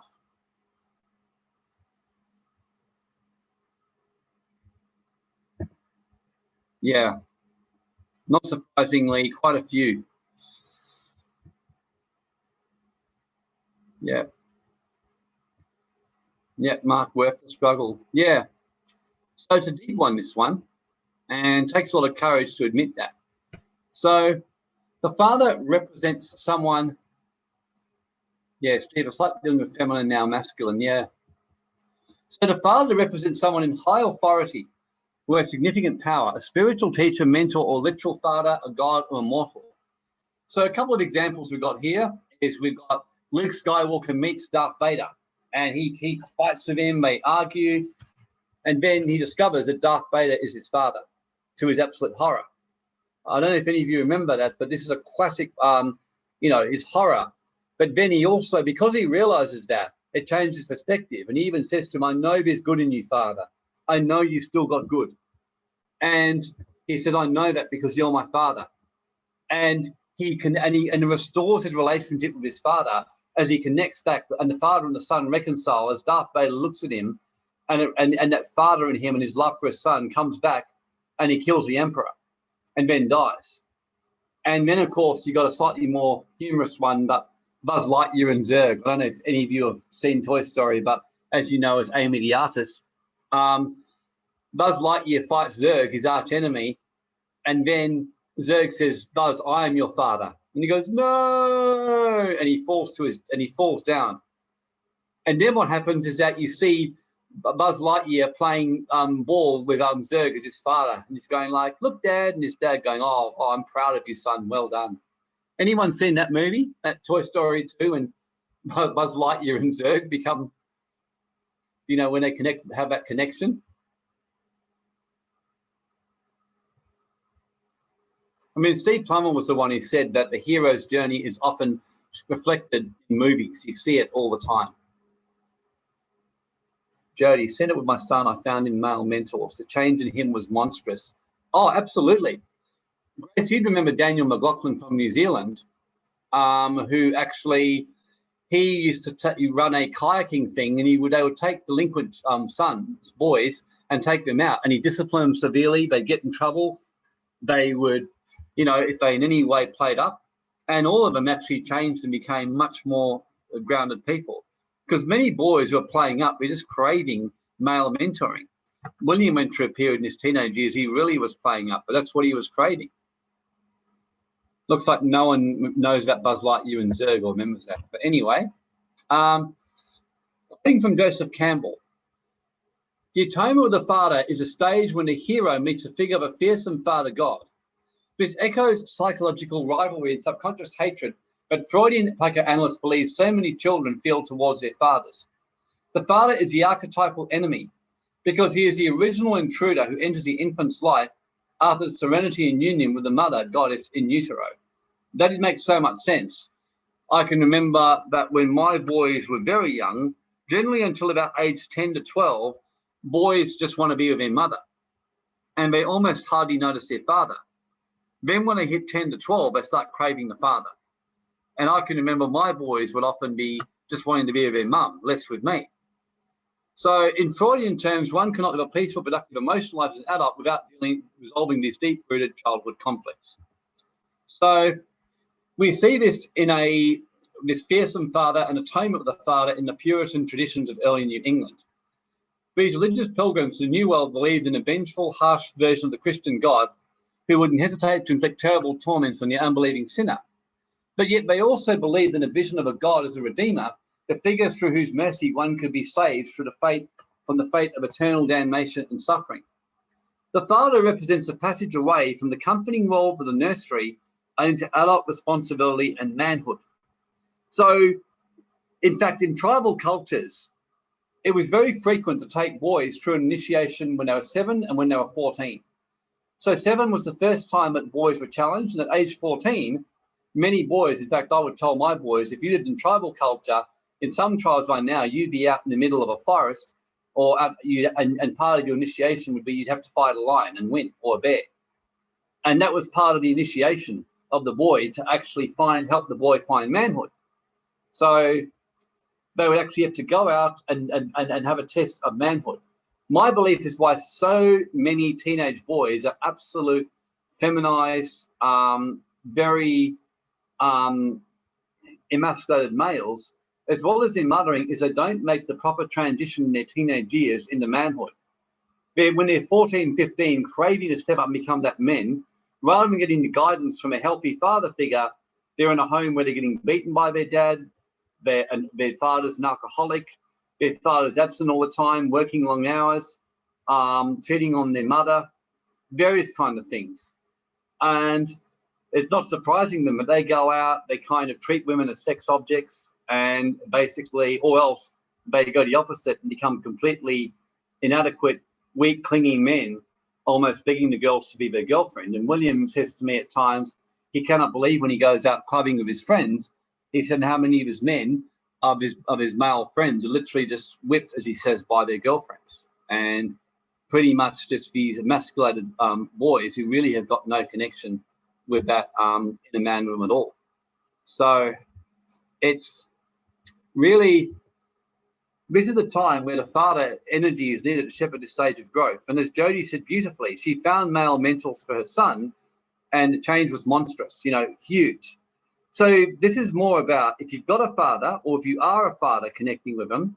If not, it's about finding that energy in your life, or connecting with it, whether it's the Heavenly Father, whether it's masculine men who can be the father to the fatherless and really take an active involvement in development of the boys, or the sons.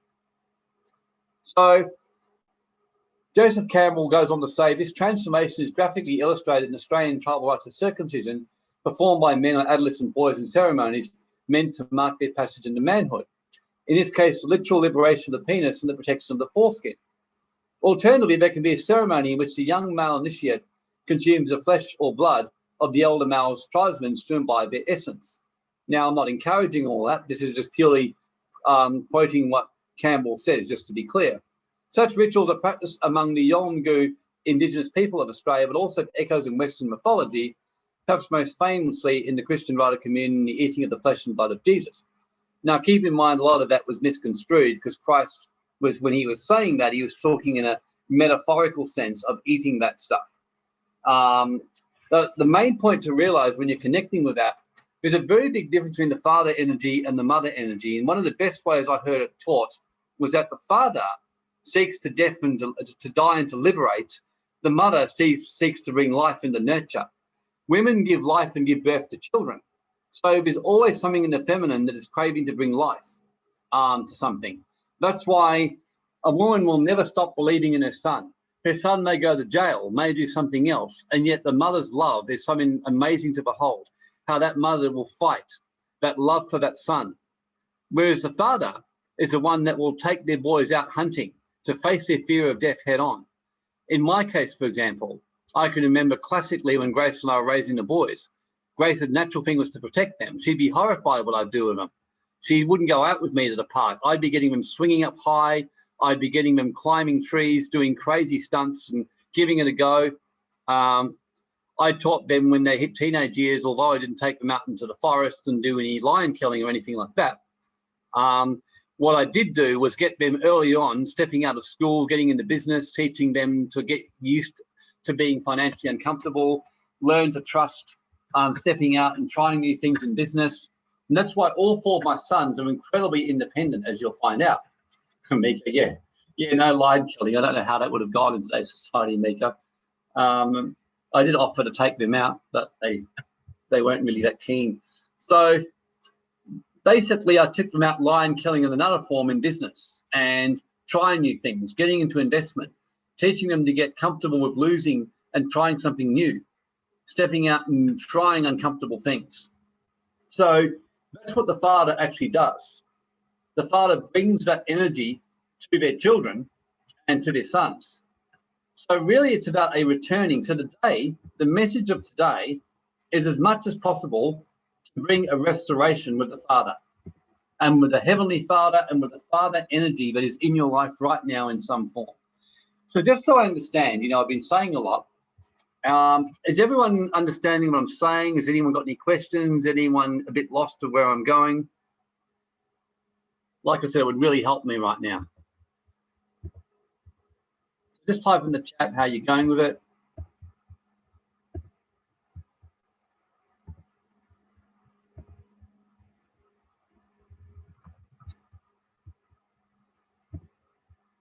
Jody's getting it. Yep, great. Christine, all good, good. So,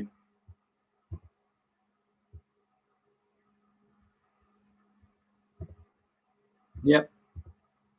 Mika enjoying, awesome, good. So I'm not on my own here. Alex, great for me to connecting. Okay, beautiful. Thank you, everyone. Appreciate the feedback. So the father is that masculine energy. Now, one of the big differences between the masculine and the feminine is the father is about action, not words. It's about giving. By contrast, the feminine is very different because the feminine is all about receiving. So that's the big difference between the father.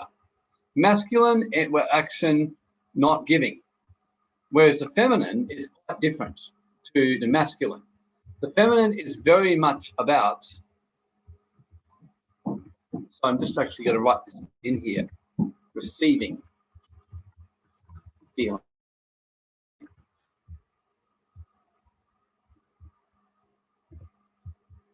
So the masculine is about action. The mother is about receiving. A classic difference between the mother, the father,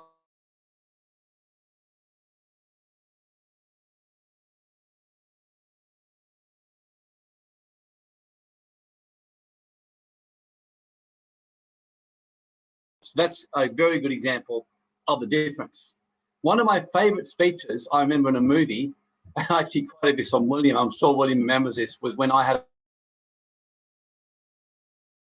where what happened was that the scene in the movie of Boilermaker goes something like this.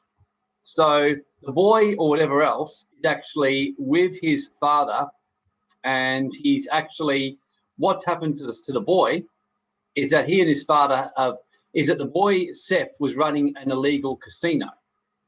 So that's what was happening. So he was running an illegal casino, and his father, of course, was furious because his father was a judge and a lawyer in the town.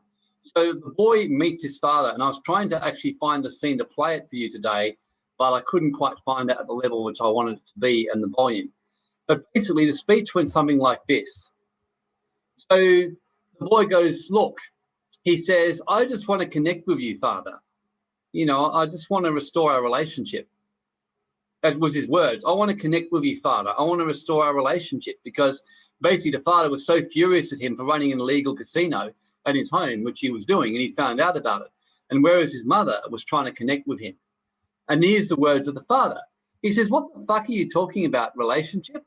What, are we dating? I'm not your girlfriend, Seth. I'm your father. Clean up your life, make an honest living, and then you and I can talk like normal people, all right? I mean, a powerful, powerful speech. And I remember William and I, when we had that little clash, you may remember, William, I gave him virtually the same speech. I said, you know, your mum, your grandmother, they all love you and all that kind of stuff. I'm not that guy, you know, I'm not your girlfriend, you know, I'm your father, and I don't put up with this shit, you know. And I said, and if you're going to do this kind of shit, you can fuck off, you know. I said, I'm the one who can cut you. I'm the one who can walk away as if you never existed if I have to. And that was the moment, really, which was a really good point, because William's comment was, no, look, I want to sort this out. I'll do it. I'll make the changes. And this is what the fathering energy does. It can get you to take action. And of course, the boy did clean up his life because he wanted his father's approval. So he did. He stopped his illegal casino. He started living correctly and honestly. He got himself with an honest job. And Mika says, I don't put up with whiny, irresponsible men either. And yeah, Mika, I mean, women don't want some pathetic, emasculated boy who's running around giving emotional, feminine excuses. giving them all the reasons, just saying, please, I just need your love or whatever else. I mean, yes, of course, there's a time for that. But women want a man. Women want a leader. Women want a man. A woman would rather a man who says to them early on, look, I don't really want a deep relationship with you. I just want to have good sex. I've got 2 other girlfriends. If that's not for you, I understand. The feminine deep down admires that. And that is why so many women, many women who can't, or men can't understand women, and like what seems to be an attractive, evolved woman might be with a guy who's got 2 other women, or who might be very much treat them in a way they don't think they should do. And it's just because that man is actually being a man, being an alpha and showing leadership. And women want a man who can show leadership. A woman doesn't want to hear a man who's got an excuse. A woman doesn't want to be with a man who says, look, the reason I'm in this job is I know I hate this job, but I'm doing it for you, sweetheart. I'm doing it for the kids. Deep down, the woman wants to say, you pathetic individual, seriously, live your dream. Show me that you mean what you're saying. I'd rather have no money and see you live your dream than carry on with this shit. I don't care about your fucking money. And deep down, many women want to say that. But the women go, oh, yes, feel guilty. Yes, darling, I know, I understand that. But deep down, they really, what they want to say to you is, you pathetic individual. Come on, women, be honest. Who would rather a man who just does his dream, even though you might have a few years of challenges, than a man who gets out and just kind of says, well, sweetheart, I'm doing this for you. I'm doing this for the kids. I hate this job. I'm doing this for the children. Let's be honest, women. Who deep down is not attracted to men like that? The truth is, all of you, none of you are. I'm just curious who's willing to actually. Yeah, I knew Grace would know straight away. I can remember when I went through a period when I turned into a bit of a fairy man for a while, and Grace actually said this to me one time. She said, I don't care about your whatever, just be a man. She goes, go and see Michael Sharp and get your ass kicked. You need it. That was what she told me. Because Mike Sharp was a friend of mine who one time when I was being a little bit of a whinger and a victim, just says to me, Warren, Mike, and I loved Mike for saying this to me. He actually says to me, seriously, Warren, he goes, Grace doesn't want to see you whinging and carrying on about what you can't do. She wants you to be a man and be a leader. Man up, mate. You're being pathetic. That's what he pretty much told me. And he goes, I love you. I'm your friend. But he says, man up, you're being pathetic. And I just said to him, yeah, you're right, Mike. And after that, when I went and told Grace what she said, she threw her arms around me and goes, thank God for Sharpie. So whenever I start whinging, she go, get out of my face and go and talk to Sharpie.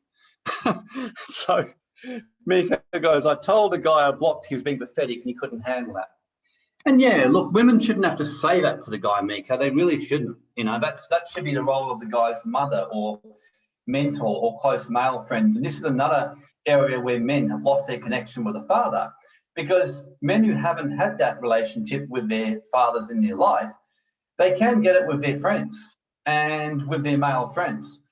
And, I've got some good male friends, and we used to really keep each other accountable at one stage.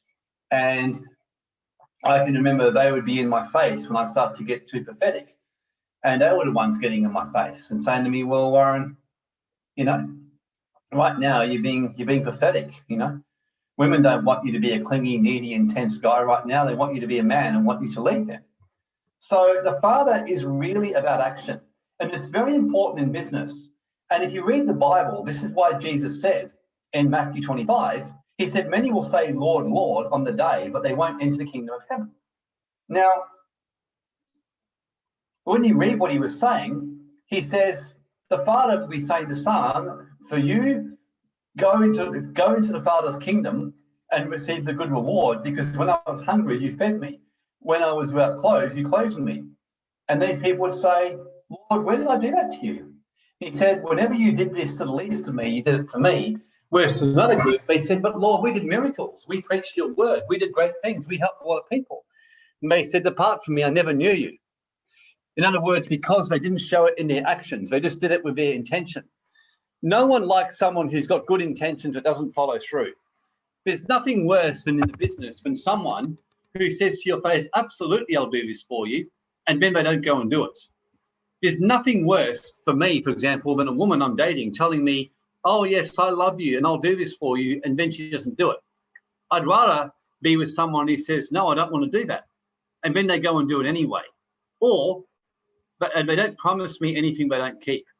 One of the things I learned as a man is never make a promise I'm not willing to keep to a woman, because for women especially, women feel it when a man breaks their word to them. Because the feminine is so receiving and feeling in the moment, the women crave that masculine balance, and the integrity of a man's word is very important to her. So as soon as the woman's relationship breaks down with her father and can't trust her father, that actually breaks her whole sense of security with the world. This is all deep psychology. So likewise in a relationship, when a man doesn't keep his word to his partner or is weak, it's a really tough thing for women to actually handle.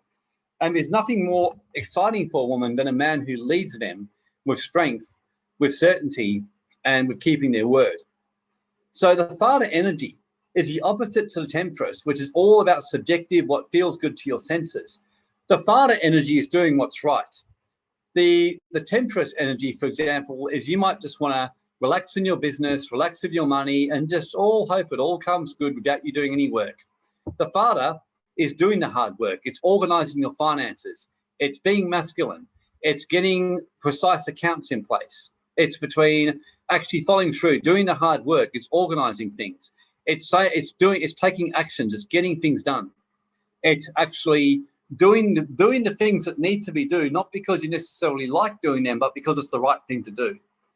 So that's why remorse is not repentance. Repentance is actually a turnaround, taking action steps to show by objective, demonstrable evidence that you're sincere in what you say you're going to do. So, for example, if you have cheated on your partner and you really repent, your repentance will be shown by objective, demonstrable evidence that you are sincere. Without being asked, you burning your bridges with those illicit relationships you've chosen to go in without being honest. It's about you completely changing the way you're treating your partner moving forward.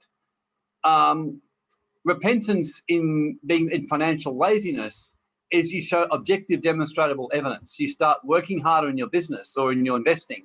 You start organizing it better. If you say you're going to give tithes and donations away, you're giving your tithes and donations away. It's doing actions to show the change in your life. I can remember, for example, when I had a real turning point with Grace after we separated. And one thing that we'd really gone through a hard time was when William was born. She was really angry at me and she felt I wasn't really present with her at the birth. And I was pretty upset about that because I'd been there the whole time. And I remember 10 years later going to Landmark Forum and going through this profound exercise. And as this happened, I rang Grace and I meant it. I just said to her, I cannot believe it. I said, I wasn't present with you in the birth. I know I wasn't. I said, yes, I was physically there, but in my heart, I wasn't. You needed me. You were frightened. I want to make this right, Grace. What do I need to do to make this right with you? And she just burst into tears. And the reason why was because she saw when I meant it. I showed it in my actions. I showed it in the way I treated her and the way I connected with her. And that's one of the reasons I've got a lot of time for Alex now, because I've seen that Alex, for example, when he got a bit of a serve with certain things and that, I've seen the actions in his life. He's made a real objective evidence and actions to be more involved with his son and with his family, and you can see that. So repentance means you show with your actions that you mean what you're saying. So part of connecting with the Father is you really start to live your life by actions, not words. Now, one of the things with the awakening within and City Awakening is, of course, a lot of the work that Grace has done with everyone has been that evidence of that real deep heart shifting, the feminine work, the receiving, the learning to feel, the learning to connect with spirit, which is all about multidimensional, holographic, feeling, very feminine. Now, this year, we're moving into a little bit of a time where, although that will still continue, but there's going to be a little bit more masculine energy has to come in to get through these current times. You're going to have to be doing what Christ said when he said, the kingdom of heaven is violent and the violent take it by force. This is a time for action, not words. It's a time to do the right thing because it's the right thing to do with your finances, with your investments. If you promise, for example, that you're going to be involved in supporting with, say, a work with someone or with this particular work, you follow through what you say you're going to do. If you realize that your promise was ill-advised, you come and make it right. It's really about doing the right thing because it's the right thing to do, if that all makes sense. So One of the things that the scriptures say is the heart is deceitful above all things and beyond cure. Who can understand it? So this is all very masculine, and this is bringing out the masculine side of the father. So the heart is deceitful. In other words, the lower heart is naturally inclined towards the temperance and sensuality. And it's to realize that naturally we want to be lazy and get given money for doing nothing. Naturally, we would love to go and just do what we want to do and eat what we want to eat when we feel like it. Naturally, if we want to eat cake and have McDonald's because it feels good, we just do it. Whereas the father energy says, well, hang on a sec, no, I'm going to eat this. I'm not going to eat that food because that food is not healthy. I am going to eat this food because this is the right thing to eat. This is the right for my body. I turn up with Pilates every single week, and I hate abdominal exercises with all of my heart, and I mean that. I can't stand them. I absolutely despise these glute exercises I do with the rope. I told Trudy, I said, I'm begging you, don't do it today. And then she says, you're doing it. And I do it because it's the right thing to do for my body. And ever since I've been doing it for the first time in nearly 30 years, I have no back pain. So I don't want to do it. I don't want to do abdominal exercises, but I do it. Likewise, I don't want to get involved in business management and implementation. I don't. I hate it. I'd rather sit back and let the business come together. But I know that I'm the one right now who has to do it because I'm the most trained and skilled in the area. So until James, Edward, Grace, everyone else is at the level, then that's the right thing to do for my business. It's the right thing to do for the City of Enoch. It's the right thing to do for City Awakening. So the father energy is doing the right thing because it's the right thing to do. The right thing could be, you may say, I don't like doing this particular line of work. But right now, the right thing for me to do is to focus on my vision, but still in the background do a little of these things because it's the right thing to do. Because right now, this still does X, Y, and Z. And then I reward myself by letting go of this as I achieve A, B, and C. So it's a very goal-centered, very focused and doing the right thing. Doing the right thing means, for example, as a man, that if you have a partner and a woman, you may want to go and have sex with that incredible next-door neighbor who's been eyeing you off, and you've seen her, looking out of your window in the pool with a really like low-cut bikini and G-string, but where you're not going to do that because it's not the right thing to do by your family. Or if you decide you want to do that, you talk about it with your partner and have a honest, conscious communication so that they understand your values, and you talk about it, whether it'll work for both or whether maybe you've got to reconsider the nature of your relationship. That's what's called being the true alpha. That's why Miko, for example, was so mad, because what Miko's post, and for those who don't know, she wrote this post about the self-entitlement of men who date her for 6 months and then want pity sex. And really, that was a good illustration for me, because really what Miko was angry about or frustrated with was what I call men being so much in their feminine, they weren't being in their integrity, in their masculine. And what Miko was really saying to the men was just speak the truth, tell me what you really want from the beginning and give me the chance. And who knows, if you ask me, you may well get it. And then if Miko was hard work, well, she'd soon learn herself the hard way because no man would want to be with her. But what she was really saying was, just tell me what you want. So what is the thing that you want to do? Just do the right thing by me and by yourself. And that's what the feminine is calling out for. And especially a woman, the stronger that a woman is and the more evolved, the more she just wants the men in her life around her to give her certainty. Grace is a great example of that for me. When Grace is really out of sorts in a big way, I generally know there's a breakdown in some way in the masculine energy around her in her life. And Grace is conscious enough to know that and will tell me that. And so it's a really good time. So this is what Malachi says. Remember the law of my servant Moses. In other words, the masculine father objective right and wrong law. There's been such a move today in the world to say there is no right and wrong. The reality is, in a world of duality, there is right and wrong as much as there is the truth that there is no good and evil. So yes, in the higher universe and the higher law, all things come into duality and come into one. But at the same time, in this current universe, we still have the right and wrong. Otherwise, I could go out tomorrow and become a pedophile. I could go and do child sacrifice, and I'm doing nothing wrong. The point is, there is this right and wrong. There's these laws, there's these rules, there's these things which give us certainty within these realms, which we have to learn understand, abide by, and eventually evolve and move beyond these laws. And this is something that's broken down. And one of the reasons why the world is this feel good and where people can become whatever gender they want, say and do what they want, and things like that. And that is why it says in verse 6 here, it says, he will turn the hearts of the fathers to their children and the hearts of children to their fathers, lest I come and strike the land with a decree of utter destruction. So when the father energy breaks down with the children and vice versa, the land will inevitably go into destruction. Woe to a planet when the feminine is in the true divine priesthood with the healthy masculine energy working alongside it. It's a wonderful time, because the women are the ones who are the keepers of the sacred tantric laws. Sexual energy doesn't actually birth without the women. The women are the ones who birth. The women are the ones who really feel and get the higher wisdom quicker than the men as a rule. But woe to a planet when the masculine energy is gone and the women feminine energy, where everyone does what they want, is ruling the planet. And that's why it says he will turn the hearts of the fathers to their children and the hearts of their children to their fathers. So on the one hand, there's a yearning to connect the father energy again with the sons and with the daughters. At the same time, equally, there's a yearning right now, and there's a warning here about if you fail to do this, you will see the full fruits of what's going to come in the days to come, because we can see already what's happening with an increase of the dark feminine upon this planet and the breakdown of the fathering energy. I know all of us would cringe. Could you only imagine Kamala Harris in full power, Jacinta Ardern, Meghan Markle? You can just imagine where it's ruled by the feeling of the woman on the day. If she wakes up having a bad hair day, things like that. And I'm sure you know me, Lola, by now. This is not an attack on feminine leadership. Quite the contrary. I think we need good women in leadership in the world because they balance out and bring that heart and that nurturing for the planet and that wisdom. But woe when the heart of the fathers and the fathering energy is not present on the planet. And it's all about the energy of the mother.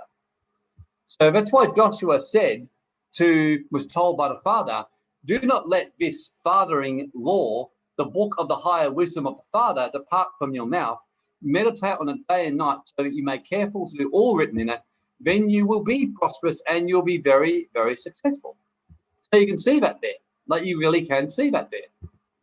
So you'll see this also in Proverbs 1 and the whole book of Proverbs all the way through. So you've got this here where it says that trying to find the words. I think it's Proverbs 2. I'm just going to go into the Proverbs and see if I can find it. Yeah, so here you see it. A father speaking to his son.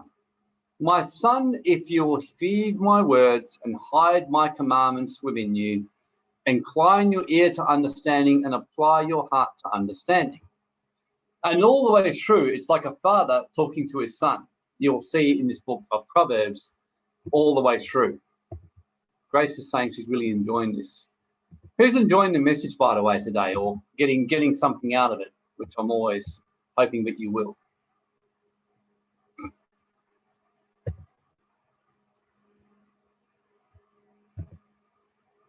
Megan's enjoying it. Great. Thank you, everyone. Every now and again, I need my encouragement, and I appreciate it because I'm, like I said, when it comes to this, so yes, let this book of the law depart from your mouth. So really learn the higher law. And you will find this with ancient kings and emperors who built great empires. This was one of their secrets, was their willingness to balance this masculine, feminine energy. And you can see that. And I'll show you this as we go on with one particular king in the Bible. Masculine energy is different to the feminine. Masculine is action or doing. Feminine is being or receiving. A mother's love is nurturing, forgiving, seeking to heal.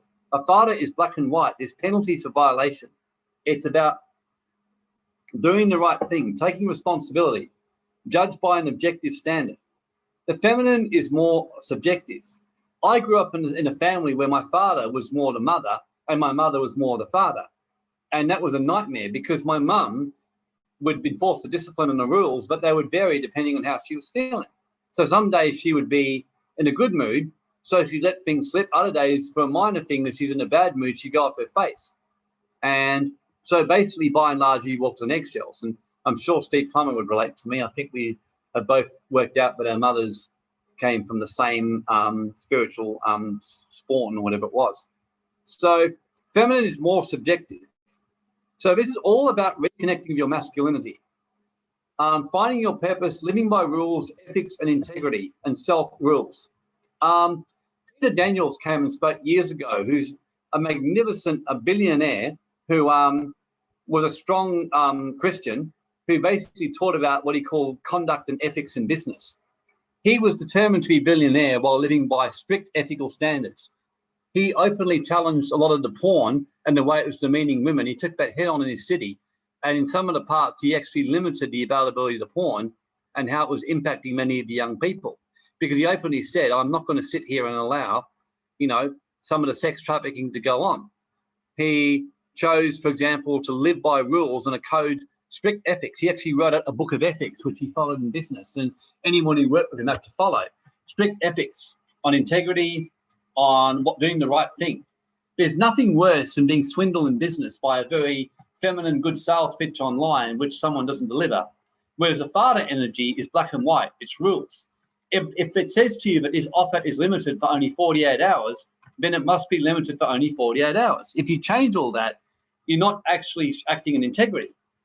So it's about doing the right thing. So I don't know if any of you have seen the movie The Equalizer. Anyone seen that with Denzel Washington? I mean, I'm a big fan of Denzel Washington and Chuck Norris. You haven't worked out already? Sheldon has, yep. Anyone else? If not, it's worth seeing The Equalizer. It's a really good example of masculine energy. It's all about a guy who's a former enforcer, a bit like Liam Neeson in Taken, but one of his standard lines is do the right thing. So when he sees people being ripped off or taken advantage of, he will often go and deal with them. Like these cops in the first movie, there's two equalizers, were ripping off and extorting money out of the businesses in the area. He went and took videos of them doing them, then beat the crap out of them, and all he said to him is do the right thing. He said, if within 24 hours you haven't paid everyone back everything that you've taken from them, I will give these videos of me of evidence to all of your enforcers, and I'll distribute them to all of the newspapers everywhere. And that's the kind of masculine energy of the father that will help change what's going on. That ruthless enforcer of strict rules and doing what's right. Father energy says, no, you will not come and force gene therapies upon people like this with a lying stuff. This is evil. This is wrong. This will not happen. That's the father energy. The mother's energy is everything is perfect. And yes, it is. And there's a balance between the two. There is, in a way, a duality to it all and a purpose. There is also the need for the father to step up and say, this is wrong. This is wrong. This is not to continue. This will stop. So, Jeremiah, this is what the Lord says. Stand at the crossroads and look. Ask for the ancient paths. Ask what the good way is and walk in it, and you will find rest for your souls. But you said that you will not walk in it. So there's a call in Jeremiah to return to the ancient paths. Come back to the ancient laws. Come back to the laws that emperors, kings, wise men like Solomon, many of the great emperors, like great kings like Edward Longshanks used and lived their life by. And live your life by the objective masculine standard and reconnect with the energy of the father. When you do that, as a man, you become a real man leader. When you, as a woman, you connect with that energy within you, you start to attract a soulmate or a man, and then you can start to be more in your feminine. One of the things I found is I've been with women in my time who are quite masculine, but because I choose to be very strongly my masculine, it's amazing as I watch masculine women start to become very feminine and very soft with me. And that's because they say to me, we feel safe to be feminine with you because you're so masculine. So we feel safe to be feminine when we're with you. I believe women are crying out to be feminine. Most women are. You see this all throughout the Bible. Joel 3 talks about multitudes in the valley of decision. That's a father one. Joshua 24. Joshua exhorts the Israelites, choose this day whom you will serve. A clear choice. So choose you this day whom you will serve. Who will you choose? Who will you serve? Will you serve your own ego? Will you serve the Father? Will you serve the higher truth? In 1 Kings 18, Elijah, when he goes against Jezebel, the dark feminine, gives the Israelites a choice between serving the Father or Baal.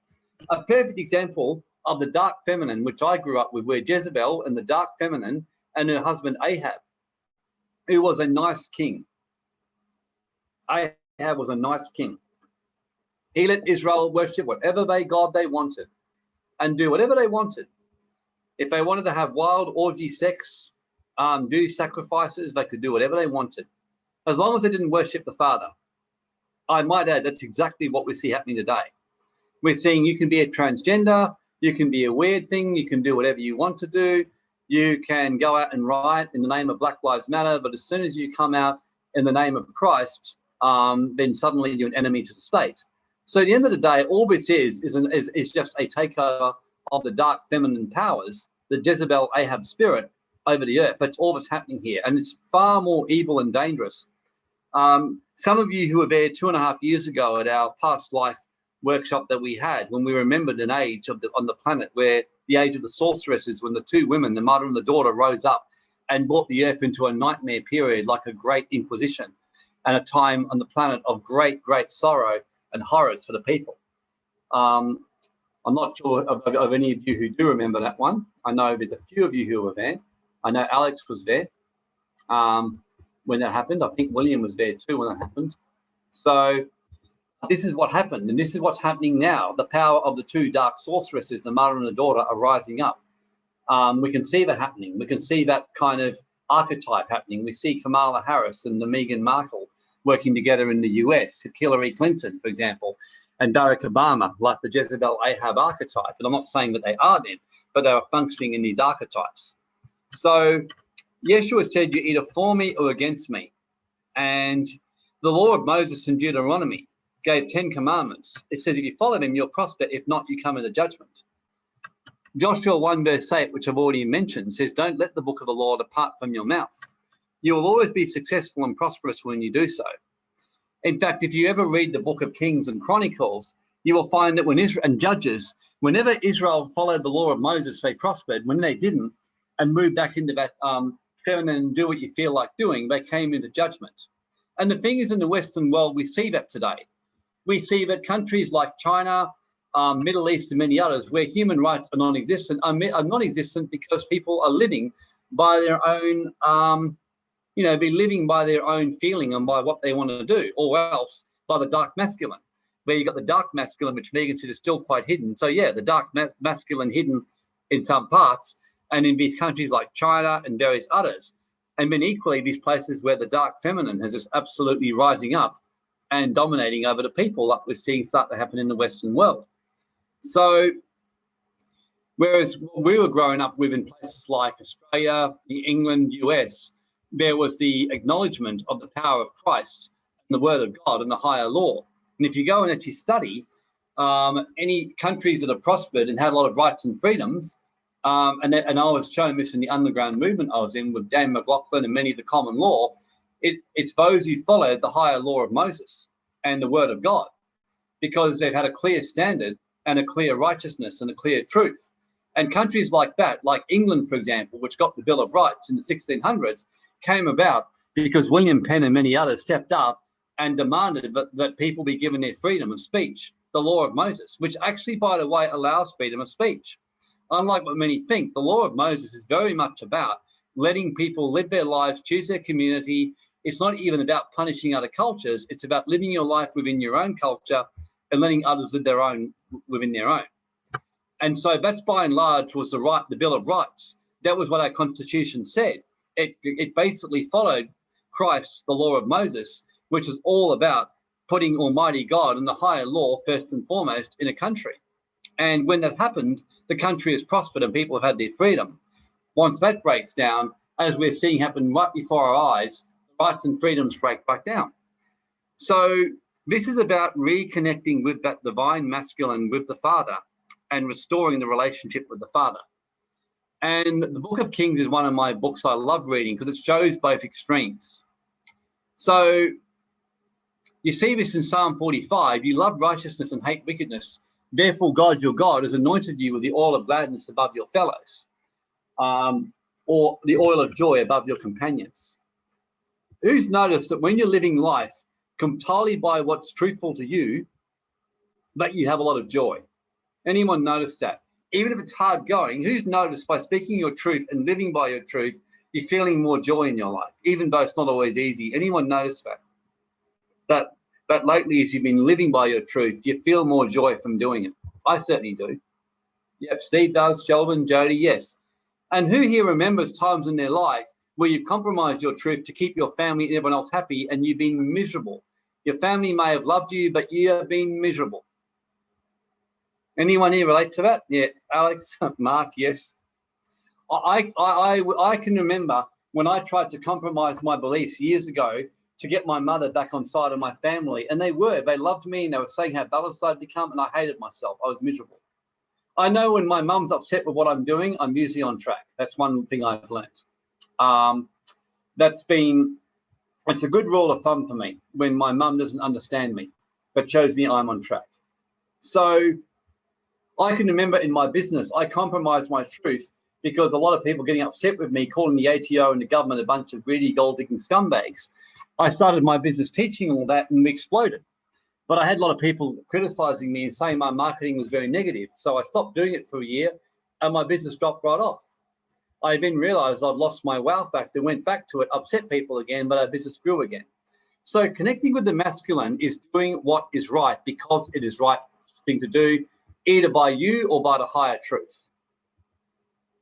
So Hosea says to break up our hard and fallow ground, repent of our unrighteousness, and not to live after our own shallow thoughts and vanities.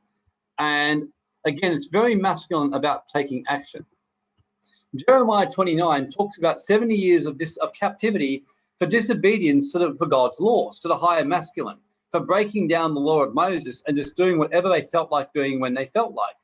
The promise is by acknowledging the transgression and where you slipped up, a return to prosperity, sovereignty, and safety will surely occur.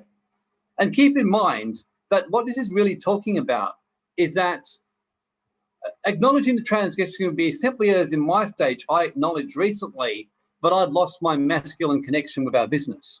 I got so caught up with living the feeling and just trusting it would all work out and being feminine, that our business had become very disorderly.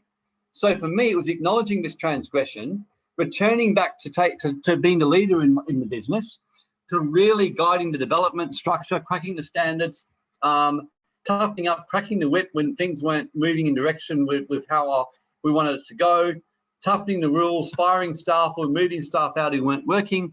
That was pure masculine energy. The result is that the business is more orderly. People around love it because people like order. That is why, by and large, the dark is taking over the earth, because they are actually quite orderly. They took over the world in a very orderly fashion. They brought in tracking. They brought in all kinds of different stuff across the planet. They brought in vaccinations in a very clear, orderly, organized fashion, with some challenges, but by and large, very orderly. Meanwhile, the love and light people, as I call them, are incredibly feminine, disorganized, and by and large, almost disconnecting from the father energy, generally have a lot of problem with the men, and they hate any form of discipline or being confronted with what's going on. That is why I have no doubt that many of these in the love and life movement will be taken into captivity. They will lose their freedoms, and they'll go through all this stuff and live the book of Lamentations in real life, because many of them don't want to listen to hard masculine teaching and correction, like what I'm doing today. They prefer just to be told by their false prophets what they want to hear, what feels good for them, and what will promise them it all will work out and we'll move into a fifth dimensional ascension and everything will be good. No, if you don't master an area of your life, as DeMartini says, you're not going to suddenly get a savior rescuing you on a white horse, because if you did, you would bring your same limited victim mentality into the fifth dimension. I mean, that would become fourth dimension, because you would lower the frequency of it. You will not move into fifth dimensional consciousness if you don't first master it when you're in 3D. And I'll say that again, you will not move into fifth dimensional consciousness if you do not first master it in the 3D. Because life is about mastery and mastering your weaknesses with the masculine energy. And then as you master it, you then evolve and you earn the right to go to the next level in the same way you earn the right by passing your university to go to a job or to go into some kind of business or whatever else. So Jeremiah 31 talks about this return or restoration of Israel to the Father. So Jeremiah 31 is a really great one, and I'm going to actually go there and just read extracts from that scripture. So The Father then says that in verse 7, sing with gladness for Jacob and shout among the chief of the nations.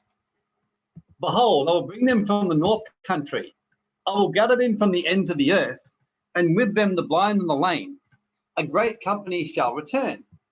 They will come with weeping. They will pray or petition or supplicate as I lead them back.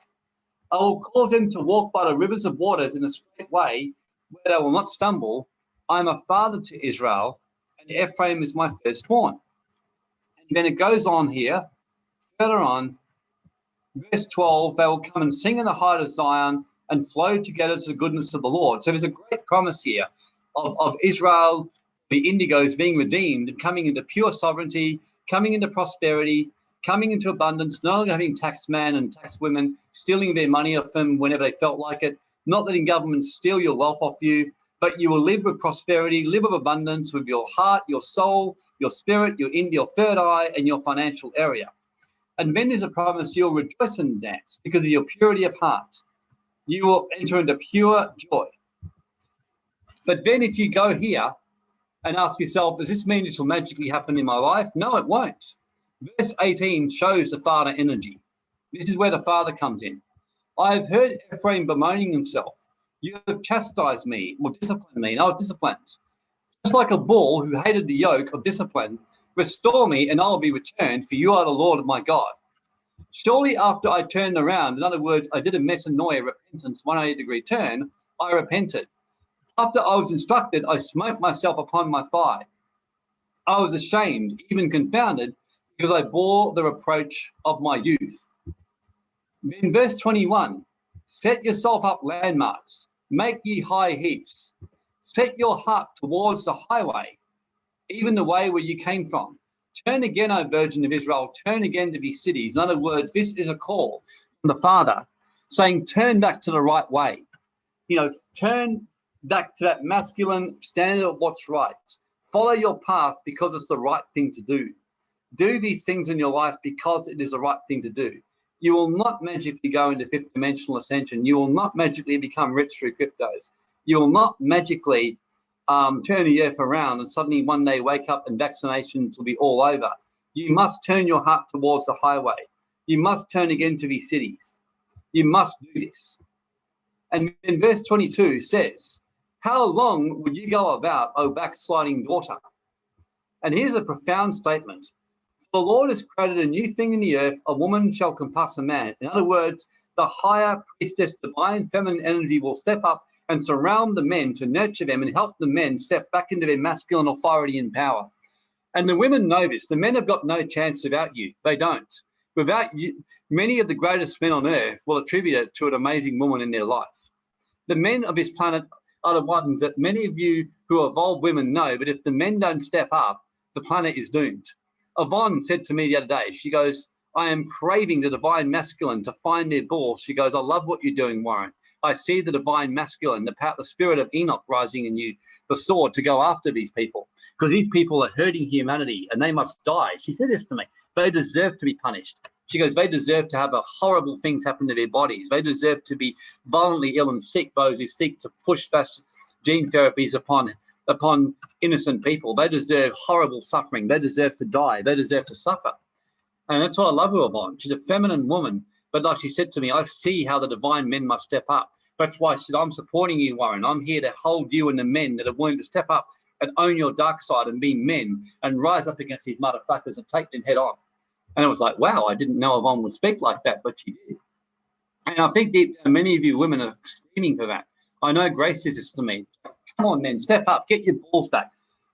We need you. Yes, we can be strong, but we are not the ones who are meant to lead the war. Yes, we'll do it if we have to, but we would rather be the support. We would rather bring the money in. We would rather be rich as heck. We'd rather support you with being great investors because we're better at it than you, because most of your ego will get in the way. We want to support you. Yes, we'll be strong when we need to, but we want you to do this. And this is what Steve's saying, bring out the Shiva. This is what the women are calling out for. And I would challenge many of the women here to say, never accept from this day on second best in a man in your life around you. Never again. You're better off to be single and being a nurturer of the many men than you are to have one man who's going to be a toxic drain on your life. If a man's going to be your partner, you want someone who can be the Shiva, you know, and who can lead you and guide you, and you can trust in your feminine. So yeah, Miko, so you just decide never again will you put up with that. One of the things I loved about Sammy, like she told me this, she said 2 to 3 years, she never had a serious relationship in her life before she met me ever, never been with a guy in any way serious. She'd never dated a guy. And that was because she said to me, you know what? She said, I'd had 2 quick flings. I mean, every guy that I was with after that, she said, was just hard going. She said, what I loved about her was she said, if I'd go up on a date on the first meeting, I could see the guy was weak or was going on about he just wanted to be a family man, I'd say, well, you're not for me. I don't want that kind of guy. See you later. And she burnt many men. She said that. Whereas when I met her, I just said to her straight out, you know, when we got to know each other, I said, no, I don't want to kind of have this kind of dating thing. I just want to have a bit of fun and a bit of casual fun with you. I don't want anything serious, you know. You're a bit hard work for that. And she just said to me, you were the first guy who was honest with me. And women are wanting men who can do that and just be clear with them. So William says, the darker side of me loves the idea of building a cult following and taking over the world so I can channel that into the light work. Time to own our dark side. Yeah, just, William, I told Grace yesterday, I see the spirit of Toby in you. You know, I see a dark, strong leader and spiritual shaman work closely with Babaji who can really step up and build a high following. You know, you're meant to do that, mate. You're meant to go massive. I mean, Grace will tell you, when you were young, I said, this boy is William the Conqueror. That's why I called you that name. This is a king. This is a born king. He's meant to lead a big following. So, yeah, you want a huge following, mate. You want a massive following. You know, you want to step up and own them and call them in and command them to come and listen to you. And if they don't, then fine, go and perish for the love and light bullshit. That's who you really are, you know. And this is what the call is for the men. And we see this in Proverbs 8 as well. Proverbs 8 says these exact things. There's a call from wisdom for the men. So in fact, Proverbs 1 and Proverbs 8, and I'll quickly show you this. Wisdom cries out in the streets. She's calling the men, you know, and she says this all through here. Proverbs 8 is where wisdom, she steps up, the divine feminine. And she says, unto you, O men, I call. So this is the woman surrounding a men. To you, O men, to you, Steve Plummer, to you, Alex Mesick, to you, William Black, to you, Warren Black, to you, Mark Blackton, to all you men, I am calling you. I am calling out to you. I am yelling to you. I am calling to you men. I am calling you, Sheldon, to step up, to understand wisdom, be of an understanding heart. I will speak of excellent things to you. The opening of my lips shall be right things. Notice the words are right things. I will not spin bullshit to you. I will not tell you flowery things that you want to hear. I will lead you strongly. That's why I love women who are wise, truly feminine women, but aren't afraid to speak that kind of truth. That's why I love Yvonne. That's why I love Sahaja. That's why I love Shazar. That's why I love Grace, you know? And in my case, for example, I've chosen to have women shamans and mentors who are like that with me. With girls I date, for example, or in any kind of partnership or tantric connection or whatever, with that, it's different. That, I just want to enjoy the feminine, masculine flow together. I don't want a life coach or anything like that. And I tell that up front. That's where I'll be in my masculine strength. I said, I don't want a life coach. I don't want a girl who's trying to make me into the man that you see I can be. No, that's my job. That's my role. I'm doing that together with the feminine mentors. Your job is just to nourish me. My job is to nourish you and make your life amazing by being a great connection with you. So this is where you speak truth. Again, see the masculine. Wickedness is an abomination to my lips. I hate pedophilia. I hate child sacrifice. I hate hearing when these bloody fucking Satanists are doing this shit. I hate it when elections get rigged. I hate it when you got people getting up there and trying to force this gene therapy upon people. And when they dare to come on my Facebook page and give me shit and start telling me stuff and I'm not giving the science. I want you to suffer. I want you to have excruciating pain. I want you to yell in fear at the pain that comes upon you, you know. And if you don't, and this you see not just with the men, but you see this with wisdom. And in fact, I was showing this to someone the other day in Proverbs 1. This is the wisdom. This is the divine feminine giving the men permission to be like this. So wisdom says, look, turn. I will pour my spirit upon you in verse 23. I've made my words known to you. But because I called and you refused, I stretched out my hand and you didn't regard. Because you set at naught my counsel, You chose to stay in your egotistical, stupid arrogance. You chose to trust in your stupid nonsense. You choose to sit there listening to all the bullshit that Joe Biden and everyone else is swallowing up and spinning up and peppering up your little asses. Because you chose to do that, I will laugh at your calamity. When the Great Reset happens and you got no money, I'll piss myself laughing at your expense, you stupid fucking idiots. That's what you're saying here. I will mock when your fear comes. I will laugh my head off and say, I cannot think of anyone who deserves more to go through this than you. When you get vaccinated and you have the worst side effects, I'll piss myself laughing. When you say, please help me, I'll say, I'm not going to help you. You tried to push this therapy on everyone else. Enjoy it now. Enjoy being a transhuman, you little turnip. You know, that's what wisdom is saying here. You can see this.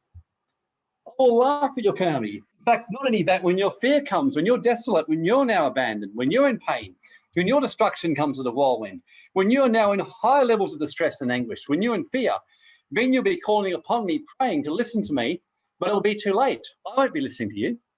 You will seek me, but you won't find me. For you hated knowledge and you chose to ignore the Father. You chose to ignore connection with the masculine. You chose to stay in your anger towards men. You chose to stay in your hatred of rules. You chose to continue to do your own thing when you felt like it on your terms. You chose to get too scared of the harsh, firm, strong voice of the Father, of the divine masculine. I was telling someone the other day, everyone, that when I had my first real connection with the Father, I shut myself because I felt his love, but I knew he was not happy with me. This was I've had many over the years, but 2.5 years ago, the Father appeared to me in my room and I was sobbing because he basically said to me, I love you, but I'm not particularly happy with you because years ago, I gave you a calling and a church to build. I gave you a responsibility in business and basically you let me down. You didn't take your power. You refused to do it. And whereas Jesus had been very encouraging with me and others, he was just like, at the end of the day, Warren, you didn't do it. You know, you walked away from your church. You gave it over to other people. You didn't finish the work I gave you. You failed in your business years ago because you let other people rule your life. Why should I trust and give you anything if you can't even be a man, step up and take the authority and be a leader? Why should I trust you? Why should I give you anything? And I was sobbing. I just said, please. I said, I agree with you. I said, I've been an absolute idiot. I didn't argue with him. I said, I can't believe I did it either. So I said, I don't mind. Take away everything from me. I deserve it. He says, no. Well, he said, don't be silly. He said, I'm just letting you know that because it's this time round, you will hold your authority. Do not let anyone do this to you. So I had an encounter with the Father and I was scared. I felt his love towards me. And once he corrected me, I felt his nurturing. And ever since then, regularly I speak face to face to the Father like Moses did, and he guides me now in my work. But I also know with the Father, I don't dare cross him and go against his calling in my life. And that's the healthy divine masculine. And that's what the planet is crying out for. And it says here, the turning away of the simple shall slay them, and the prosperity of fools shall destroy them. So connecting with the Father is an atonement. It's a coming home to do what is right because it is the right thing to do. That is the purpose of that. And I emphasize that it's doing what is right because it is the right thing to do. So King David was a man after God's own heart. Manasseh, his weakness was he lived his life subjectively, but he showed the heart of God in the feminine. So here's two contrasts just to give you an idea. Manasseh and Ahab disowned the Father. In fact, Ahab let the people live and worship whatever images and idols they wanted. They put up images in the temple. They put up great forms in the house of God. They put up prosperity. They built their little cathedrals. They did everything. They even punished anyone who disagreed with them. And in their claims to be tolerant, Ahab claimed to be a very tolerant king, but anyone who worshipped the Father, they killed him off. Not very tolerant. Sounds a lot like the woke left today, who claims to be tolerant. They claim to let you do whatever you want. Yes, if you want to be a transgender, why can't you? If you want to claim that you're this, you can do what you want. If you don't want to be a gender, why should you be? If you said something in Dr. Zeus that upset someone, then we should take it out. That kind of thing. But then if you're Black Lives Matter and you burn down a building, well, that's okay because you're just hurting. So really, this is just the same spirit that ruled Manasseh and Ahab. And in that day, it's all it is, that spirit of that dark feminine. So these kings did exactly whatever they felt like doing. They disowned the spirit of the Father. And in fact, Ahab was described in the Bible as the most evil man that ever walked the face of the earth. Now, I hope that isn't said about me when my time is finished. That's not a particularly great thing to be said about you, but that was what Ahab's reward, whose husband was Jezebel. By contrast, Hezekiah and Josiah, and the reason I named my youngest son Josiah, was named after the king that was actually said in the Bible to be the most perfect man who walked the earth. And it actually said that this king had said there was never a king before him or like him that came after him. And when you would remember, you know, when we've had some of our deep meditations together in prayer, and we got together and we've asked Josiah to connect with the spirit of Josiah, and we've met him, and probably one of the purest spirits or energies we'd ever come across. You know, just a very, very pure spirit and pure king who just literally doesn't tolerate anything that goes against what's right and what's truthful. So calling to reconnect with the Father as we come into an end of today is getting you back to your truth and to the higher truth and living it with such conviction that nothing will shake you from what you hear. If your call right now, for example, is to be very successful in trading, do it well. Like if you're Miko trading cryptocurrencies, become the best possible one you can, become responsible, have the best mentors you can possibly have. You know, if your path right now is to be a really good, you know, if you're a mother of children, then be the best mother you can possibly be. You know, master it, be really good at it. Make sure you're the best possible one that you could be. So who's here is resonating with all this? I know it's pretty strongly in what I was saying, but who's here is really resonated with what I was saying just then?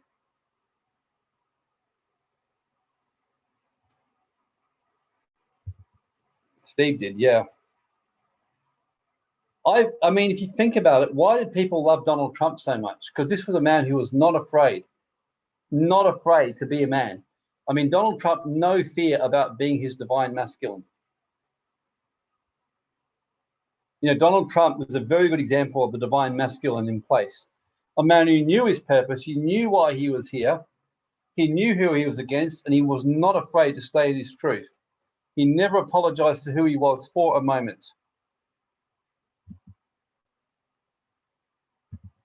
A man who I reckon that history will go down to show him in a lot better light when he's shown in right now. Someone who I have a lot of time for, and sometimes I have tears when I think of what happened with that election myself, because I see a guy who really did come with the spirit of the great kings to actually help turn America back to the way. I mean, I saw that with him. I mean, many a time in my prayers and when I was taken into higher realms, they spoke to me about what he was doing, and what he was aiming to do was turn people back to the way of the truth. So Josiah, it says here, to finish off, I'm just going to read about Josiah. So it says in here, Josiah was 8 years old when he began to reign, so he's pretty young. And he reigned 31 years. It says he did what was right in the sight of the Lord. He walked in all the ways of David his father and never turned to the right or to the left. In other words, he never deviated off his path. He found his purpose, he knew what it was early on, and he walked that path. And it actually says that when he was 16 years of age, it was actually when he hit 16, it says in the book of Chronicles, it says he began to seek the God of his father David. And at age 20 years of age, he began a purge of anything that was against the higher law and what was right and what was truth. He purged his land of human sacrifice, of pedophilia, of dark witchcraft and sorcery, and he cleaned out the land. And it says here in verse 8 that Hilkiah the high priest told him, "But I found the book of the law in the house of the Lord." So that was the law of Moses. So what happened was the word of the law was actually written to Moses. Now, just to give you some context, in the book of Deuteronomy in the Bible, it was a promise in chapter 28 that said that if you once a year read the law of God, of Moses to the people, and then you obey it, your land will be blessed. If you don't do it, you'll be cursed. And one time in intercession, we read Deuteronomy 28, and it's very sobering when you read the 57 curses that are written in that book, and then look at what's happening today. And literally, it's exactly what we see. It's a very, very scary chapter to read. And this is what happened. Josiah listened to the book. So I want you to get the picture here, everyone, in verse 11. So this is a king in his masculine energy listening. So all he's doing is objectively, matter of fact, hearing the words of the book of the law. He hears what the scriptures say. The moment he hears them, he knows straight away that his kingdom and the people have turned from these laws. Because he doesn't need to feel what's right. He doesn't say to himself, this is just the time and the purpose of God. He knows straight away that higher laws have been violated. And he remembers what the law said, and he can hear what the law is actually telling him what will happen if the law is not obeyed and the curses. It says it hit him so hard and distressed him so much he tore his clothes. He just literally ripped his clothes in absolute shock and distress because he couldn't believe what he just heard. That's how I felt when certain things were told to me. I bawled my eyes out with Donald Trump. I remember when I saw what was happening with this whole thing, when the lockdown happened, when I saw with Trump and what was done and the way he was blatantly defrauded out. But I wasn't crying and grieving so much about that. I was grieving at the reaction of the people and what people were doing and how they were celebrating Biden coming in, a man who openly, they were censoring stuff, openly information coming out about violent child pedophilia happening on Hunter Biden's laptop, and some of you may have heard that. That was what I wept for. I wept because I'm like, you absolute disgraceful people, you know. And it says here that Josiah bawled his eyes out. And the first thing he did was he connects with the divine feminine. So verse 13, they went to a female prophetess. So the first thing he does is connects with the divine feminine. So you can see here a man who's really in his divine masculine. He commanded the priests. In other words, he ordered them. He did his role as a king, saying, go inquire of the Lord for me about this book. For great is the wrath of the Lord that is kindled against us, because we have not listened to the words of this book to do what is required for us to do. He wept. He bawled his eyes out. And it says here, he was beside himself with shock. So they went to the divine feminine prophetess. So what she told him, what she said, unfortunately, yes, the laws have been broken. I will bring evil upon this place. The exact words that I was given about the world. The Council of Nine told me that they would bring evil upon the world. There's nothing that anyone could do about it. They said, it's too far gone now. But what Josiah was told, because they've forsaken me, they burned incense to other gods, they provoked me to anger, it can't be changed, it's too late. But to the king of Judah, which sent you to inquire of the Lord, tell him, your heart was tender. You humbled yourself before the Lord. When you heard what I spoke at this place about desolation and curse, you tore your clothes and wept before me. I have heard you, says the Lord. Behold, I will gather you to your fathers. You shall be gathered to your grave in peace, and your eyes shall not see the evil which I shall bring upon this place. In other words, he was told, you cannot avoid this. This is what's going to happen. Even then, despite hearing all that, the first thing that Josiah did, it says he went and got all the people together, small and great. He read the book of the law from cover to cover. You could see all he was interested in doing was the divine masculine. He was connected with the Father. He just wanted to read the book of the law to the people because his heart was saying to him, listen to this, obey his laws. Whatever happens moving forward after this, you must obey his laws so that you'll be spared. You'll be karmically redeemed. And in fact, this is an example of something that's long been lost in our world today. This was in a world today where people are so encouraged to be free and do whatever they want. People are afraid to make promises, afraid to make vows. He had no fear. Freemasons have no fear about making vows. The Satanists make vows, and that's why they prosper, even though they're to a dark lord. Josiah, it said, stood by a pillar and made a covenant before the Lord. He walked after the Lord, keep his commandments and his testimonies and statutes of all of his heart and his soul, to perform the words of the covenant written in the book. And he made all of his people stand to the covenant. In other words, he made a covenant with God, with the Father. He atoned with the Father this day. He said, I'll give you my word, Father, that from this day forward, that while I'm king of this kingdom, we will obey your law. I can't control what comes after me, but while I'm the head of this business, while I'm in charge of this investment portfolio, while I'm husband of this home, while I'm in charge, while I'm working in this job, while I'm the father of his children, I give you my word, Father, that I will obey the higher law. I will live by my truth. I will live by the truth of this law. And anyone who comes into my kingdom who is under my authority, they shall too obey this law, whether they like it or not. Otherwise, they will be out the door. And all the people stood to the covenant. And the first thing he did here was that he went out. He burnt all the vessels made for Baal. In other words, they went down to those obelisks. They went down there. They got rid of them. They removed those things. They kicked out all the altars to Baal. When you keep reading it through, all those who did pedophilia, child sacrifice, he not only stopped it, but he executed all the people who'd done child sacrifice, child trafficking, any kind of horrors that had been done to torment people.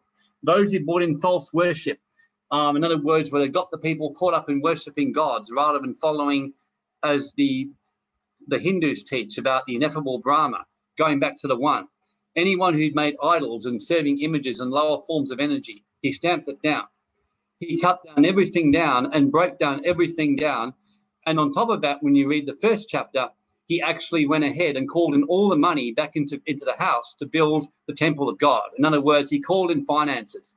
They built an abundant, rich temple.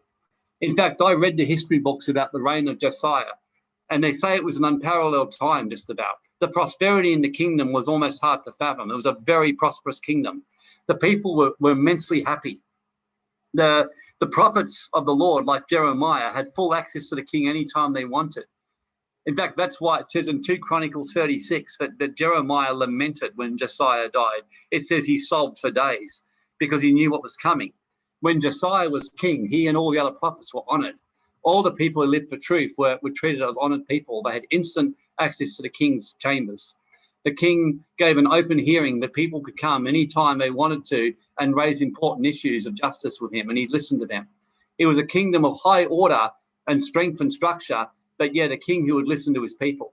And in fact, Matthew Henry actually says, who wrote the commentary of the Bible, he actually said that, similar to what I said, he said he personally grieved. He writes his commentary when he read about this. He said the people of Israel did not deserve a man of this greatness. He says the people did not deserve this king. He said that was why he was taken early. He died at 39. He was taken out actually early before the evil hit, exactly as God promised him. And that was what I know. I said, I know if I do my path and the evil hits bad, and I know I've done everything that I can do, and we can't do anything more, our time will finish. And that's what he says here. It says he defiled Topheth, which is the valley of the children of Hinnom. That, by the way, was child sacrifice, everyone. That was when they would use pedophilia. They'd burn their children, they'd kill them, and they'd eat them. It was a common practice in those times. So all this through, they went through and broke down everything. They broke down the high places of false worship. So basically, the whole story, it's hard to follow if you don't know the archetypes, but if I could summarize it all for you to help you all, this was a king who lived by his truth. He lived in the higher covenant of the higher divine masculine energy. He absolutely lived by the higher law and what was right. Whatever his standards, his truth was, anyone in his kingdom, he accepted the full responsibility. He took power in his business. He never let his staff walk over him. He never let his subjects walk over him. He set the rules. If they wanted to leave the kingdom, they could, but these were the rules when you're in my kingdom. And it says he never deviated from his path until the day he died. He stayed faithful to his path. And that is why when I was a young follower of Christ, I always took this king and I prayed that I may walk his path and do the same in my life. So it's a really good example for any of you today who really say to yourself, I'd like to make a difference in the world today. And if you really desire to step up and be counted in the world today with what's happening, the best thing you could do is restore with the Father and return to the Father. And that means return to the energy of the Father, return to the higher divine masculine, return to the way, return to your higher truth, and return to the truths of what you know to be right in your life, and do what is right because it is the right thing to do. And we see this in every area of life now. We see fathers just owning responsibility. We see men who quit business because it's too hard. We see men frightened of their wives, exes in the family courts. We see them losing access to their children by the day. We hear them doing what they do to Miko and just simply playing along, being weaklings, and then suddenly expecting pity sex. Boys are growing up not knowing their fathers. Girls being disconnected from the father, full of masculine wounding, unable to function in a healthy, solid relationship with a man. They rely on sex manipulation and close their hearts to their men, and they stop nurturing them because this is happening. And because the women themselves do not have a healthy relationship with their fathers. And that is why the scriptures say here, blessed is the man who doesn't walk in the counsel of the ungodly, nor stand in the way of sinners, but who delights in the law of the Lord and meditates on that higher divine masculine law day and night. He shall be like a tree planted by rivers of waters that shall bring his fruit by season. His leaf shall not wither.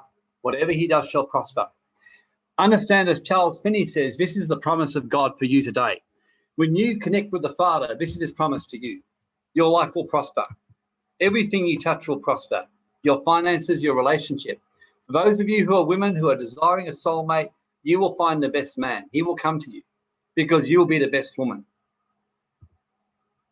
And once again, restoring the hearts of the fathers to their children and vice versa. So as we've now finished, these are the thoughts for you to consider.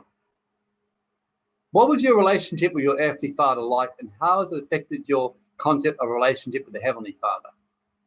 How do you relate to men today, especially males in authority? As a man, how do you feel submitting to other men? Were you ever initiated or challenged? As a woman, have you enjoyed healthy love and intimacy with a man, husband, partner, or otherwise? Have you ever experienced a really deep orgasm and lovemaking with a man where you've let go with your whole entire being? What was the most helpful thing your father or spiritual or other father said to you? And what was the most hurtful? I can answer one question for you and say the most helpful thing my father said to me was when I was an absolute mess and had fallen apart in my health and was so depressed. He just told me, don't take antidepressants, face it like a man, and go and get some help and see a good psychotherapist. When you look, everyone else around me was trying to nurture me and help me, but getting that masculine guidance snapped me out of my rut and got me moving. And the most hurtful is when your father doesn't approve of you and puts you down. So really now, it's a good chance to reflect and write down in the chat, what's your greatest lesson from today's webinar, and what actions will you take in your life today? Just think about it. And once I've done this, I'm going to finish off by doing a code and doing a bit of a clearing on you all. But I want you for now just to really reflect. And it has gone a fair while today. I didn't quite mean to go that long, but I've really hoped that everyone's got the power of this message, because I felt this was so important today. I allowed this to go a bit longer. This what I've taught you today. If you catch the message of today, this will be the thing that will help you through the next couple of years and bring you to riches, will bring you to success, bring you to prosperity, bringing you that healthy relationship or marriage, will give you great health, and will see you be well prepared for the dark winter which is ahead. So I felt this was so important, it was worth doing a longer message today.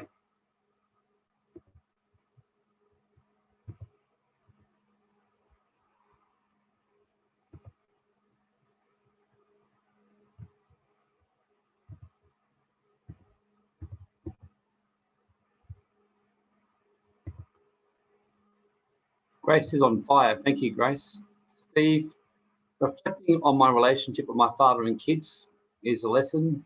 Action to stepping more into divine masculine. That's really good. And Steve, give me a practical thing. Let's be masculine here. What's one area you can step into your divine masculine straight away that you know you're not living your truth by? Mark, thanks, Warren. Lots to chew on. Yep. Sheldon, a time for both sexes to honor each other. Yep.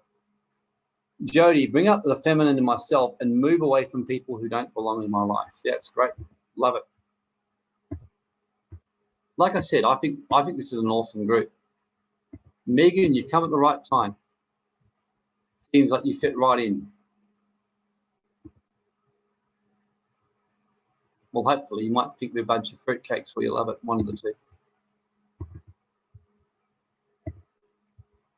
Mark, set strong boundaries, some real breakthroughs lately. Alex, stepping in the father figure. Fuck the unawakened, living Moses' law. Exactly. Grace, yep, stay single till my masculine man comes along. Absolutely, Grace. You deserve the best, I'm telling you. You do. You actually do. You're like a really good conscious woman. And so you deserve the best. And just remember that and stay in that energy and you will get it.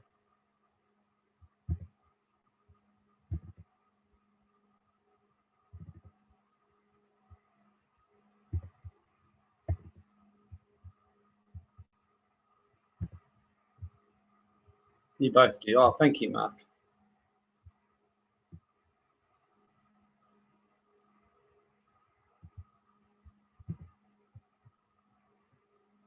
I think Steve was going to share, Grace. Okay. You mean share on the mic? Christine, speak my truth. Lots of reflection going on. Mika, I've made peace with my real father and connected with Divine Father. Yeah.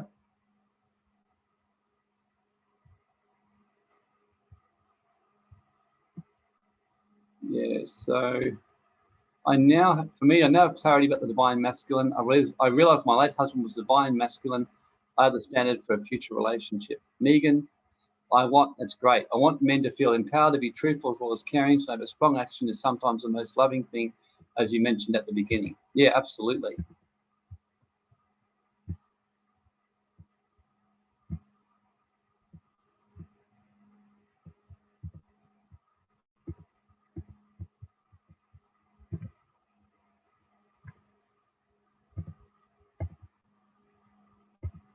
Anyone else? Anyone want to take the mic? You're welcome to, by the way. Just type in the words mic, M-I-C. What about you, William? I mean, you can just take the mic if you want to, if you're listening.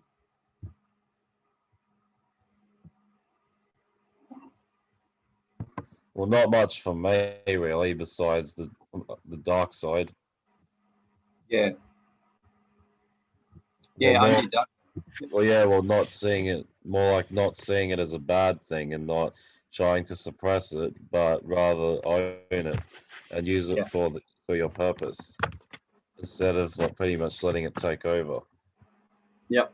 Well, because you can own it, but you also have to manage it. Yeah. Keep it in control. Yeah. Well, because you wouldn't want it to take over. No, but I do agree. I like Michael Jordan, like owning your dark side. This is what Yvonne was saying to me. She's part of Tim Grover's group now, and she knows Tim Grover really well, who wrote Relentless, because he's got her to speak, William. And she was saying his newest teaching in his group is teaching people about owning their dark side to win. He's about to release a new book called The Power of Winning, teaching men to get back that winner's mentality where you become the man and just want to win. Like if you're going to do business, William, you want to be the best speaker or the biggest group. You want to win. You want to smash all over anyone else out there. Yeah. Like I know that quite a few people tell me that they love hearing you speak more than me or anyone else. I think you're brilliant. You know, you own your dark side, mate. You could build the biggest cult following in the world if you wanted to. Well, yeah. Well, that's why I don't have any trouble owning it. I don't have trouble owning it. Absolutely. Well, as I said, the dark side of me likes the idea of building a cult following and taking dominion over the world. So I can use that for the awakening within. Absolutely. Well, that's what Jesus did, wasn't it? He built a cult following. He did, but it was for the Father. Yeah, I mean, what the secret with Jesus, with Buddha, with Krishna, they all did it. They had no fear stepping out and going big, but they always took people back to the Father. That was what they did. That's exactly it. Not being afraid, but in the end, I mean, it's you realize it goes beyond you. Absolutely. The whole purpose is bringing people back to the Father. It goes way beyond you. Absolutely. And I was thinking, and to me, I think it's great. It's a great idea. Excellent. Miko said COVID is a cult following. Definitely. Yeah, I love that. I couldn't agree more, Miko. In fact, Grace would remember one of her favourite pastors, you know, Pastor Jeff Woodward. You may remember him, Grace? Pastor Jeff Woodward. So this was one of his famous quotes that he once said. True humility is boldness before man. This is good for you, William and Steve Plum and all the men, and brokenness before God. That was King David's secret. David was an absolute vicious warrior against anyone of the dark, and he used to win. He was a winner. King David did not lose battles, but before God, he was a blubbering mess. He bore his eyes out pretty much all the time before the Father, and you can see that in the Psalms. And I mean, I know myself, I'm often a blubbering mess when I've got the Father or Mary Magdalene with me or Christ. I just start bawling like a baby and carrying on like an absolute fruitcake.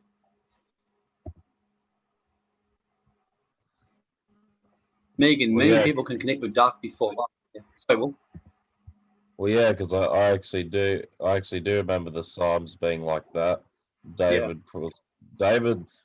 actually cried and complained a lot. yeah, he whinged, absolutely bawled his eyes out. Like Psalm 22, this is David. But I am a worm. I am a despicable excuse of a man. And then in Psalm 31, have mercy on me, God, for I'm weeping, I'm sighing, I'm fading away, I'm like a shadow before I go to the grave. I mean, he carried like a fruitcake before God. So I love David.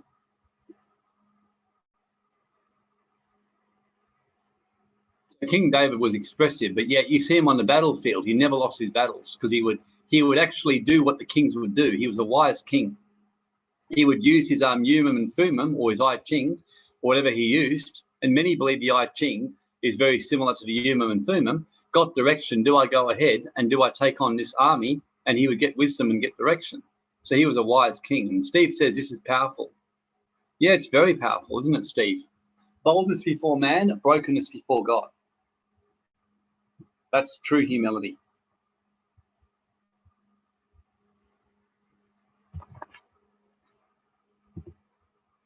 Mark, true to his heart, male and female energy in balance. Exactly. King David was a musician, a singer. In fact, by the way, Steve, you would have been traumatized by King David because in 2 Chronicles 13, is that he danced in his underpants before the Lord. Although at least he had some clothing left on, unlike me. But it says he stripped off down to his jocks and went nuts. So, Steve, that's fine. So, anyway, let's go and have a look at this new code here. Nuts. Steve, as D. Martini would say, it served you perfectly. So, who likes this brand new code we've got here? This, and then I'll tell you what the code is. So just some of you more sensitive to energy, tell me what jumps out at you about this code, and I'll tell you what this code is about.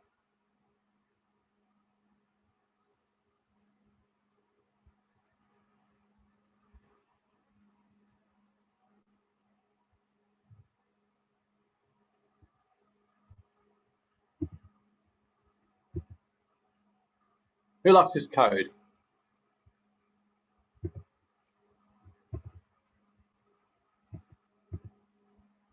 Yeah, Steve, it's an expansion.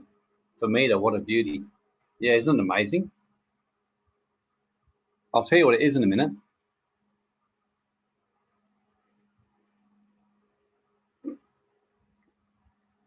Yvonne said to me she was downloaded this code and told it was protection for the non-microchipped humans. Mark, choices and directions in life, laser focus towards the point. How's that? So this is non-protection or protection for the non-microchipped humans. In other words, for those who choose to be sovereign and walk into higher power. So really absorb this code into your energy field as you're doing this. Absorb it into your frequency and allow it to raise your frequency ever higher.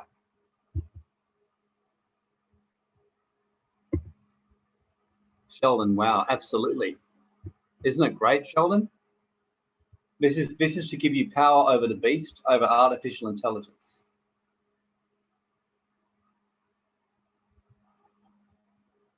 Just allow it to go into your third eye, but I feel also, as it's going into your third eye, let all the side red parts or that unusual color go into all the rest of your auric field and cover you.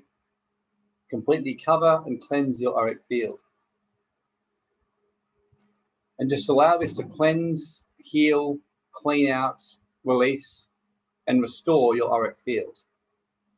And I'm commanding all threads and attachments which don't serve you to your father figures in your life, to archetypal fathers, to fathers of past lives, from the sins of the fathers, from your very ancestry. Just allow all, I just command that all these cords, all these threads, all these loose things be cleared, be released, be cut, be severed, and taken away from your auric field now.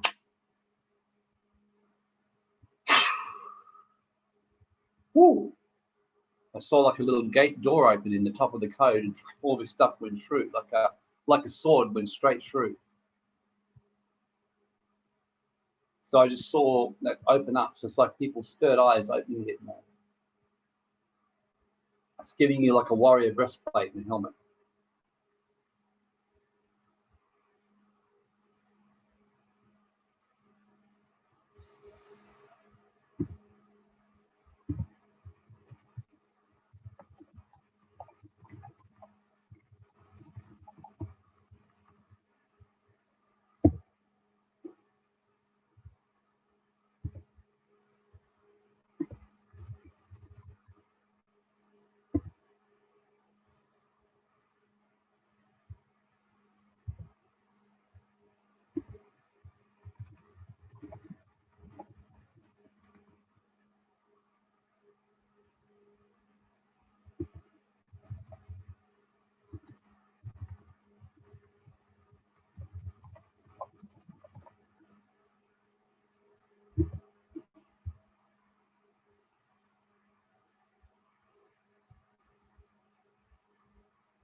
Just type in the chat, everyone, what's happening to you as you're watching this code, or with what's going on in you.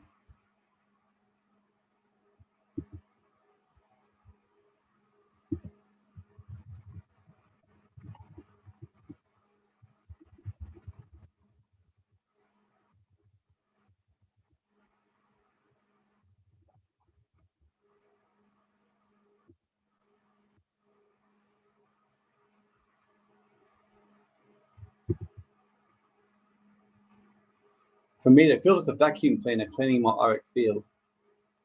Yeah, and I feel to also mention that what we're going to do, Grace and I were just talking privately, is that this message has got so much depth. My feeling is people need to hear this again.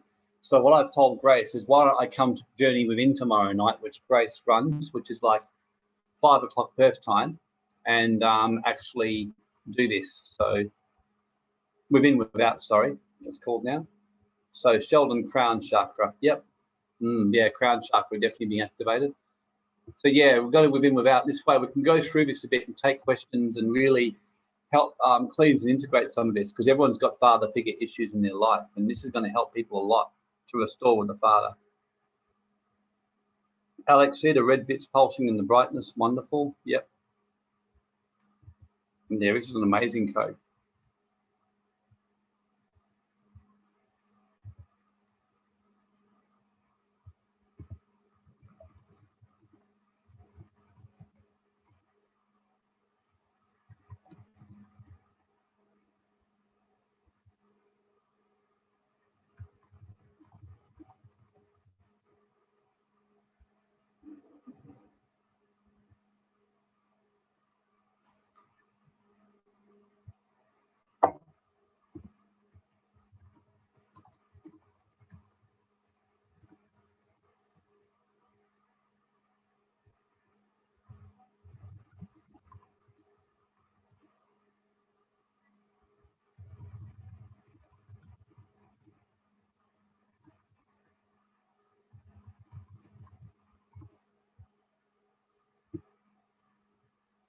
Yeah, so Sam, I felt the light purple strands wrapping around my auric field like a new skin. Yeah, that's what happened to me, Sam. Exactly the same. Jody and Sheldon's crown chakra is opening. Yep, that's very exciting when the crown chakra starts to open, because that's the connection into your 8th chakra, Akashic records, your soul template, and the 9th one, which is your connection to the essence of source, or the oversoul.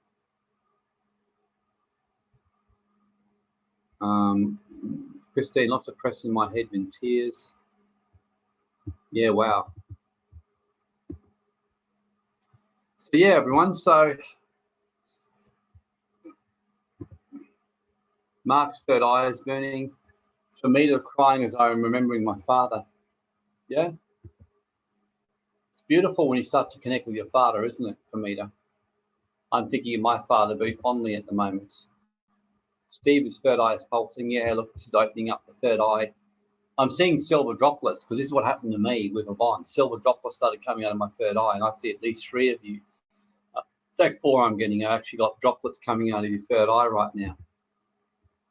Sam, I feel the crystal being implanted on my third eye. Yeah, no, you've been given a crystal and also like a little bit of a crown, like a female priestess crown, Sam.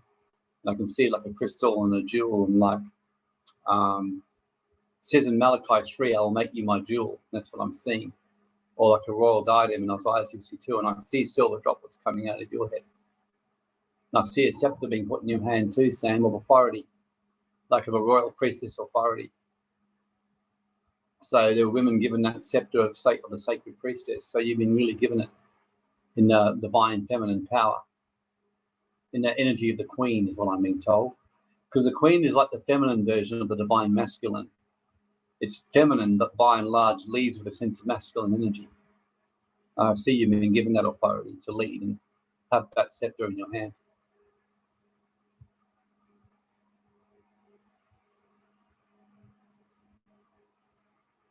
Yeah, I'm actually seeing, but in past life, you were a priestess in Egyptian temples. It's really weird. I'm actually seeing very clearly.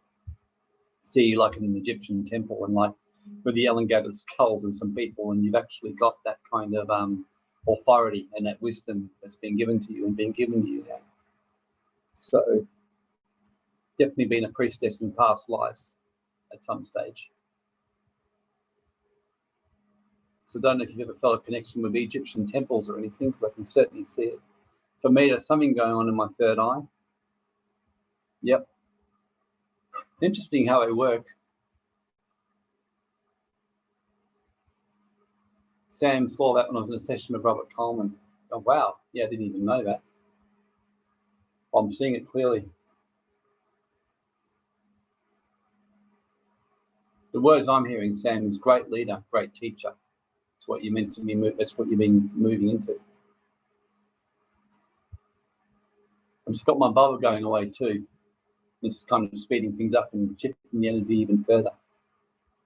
There's some old patterning being removed from people right now. Old energies, old patterning, old cloaks, old garments, old robes, to let everyone step up and become that higher priesthood, that higher divine masculine connection with the divine feminine.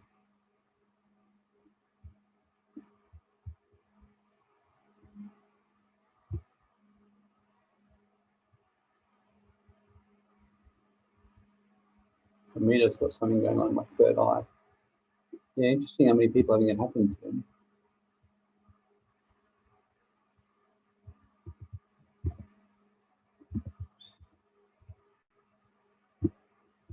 So yeah, the third eyes are opening really powerfully right now.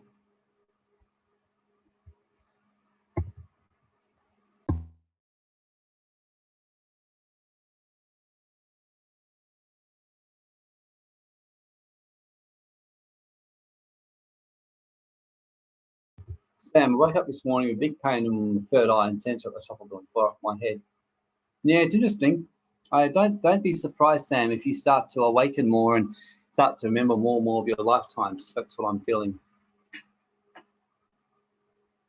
Don't be surprised.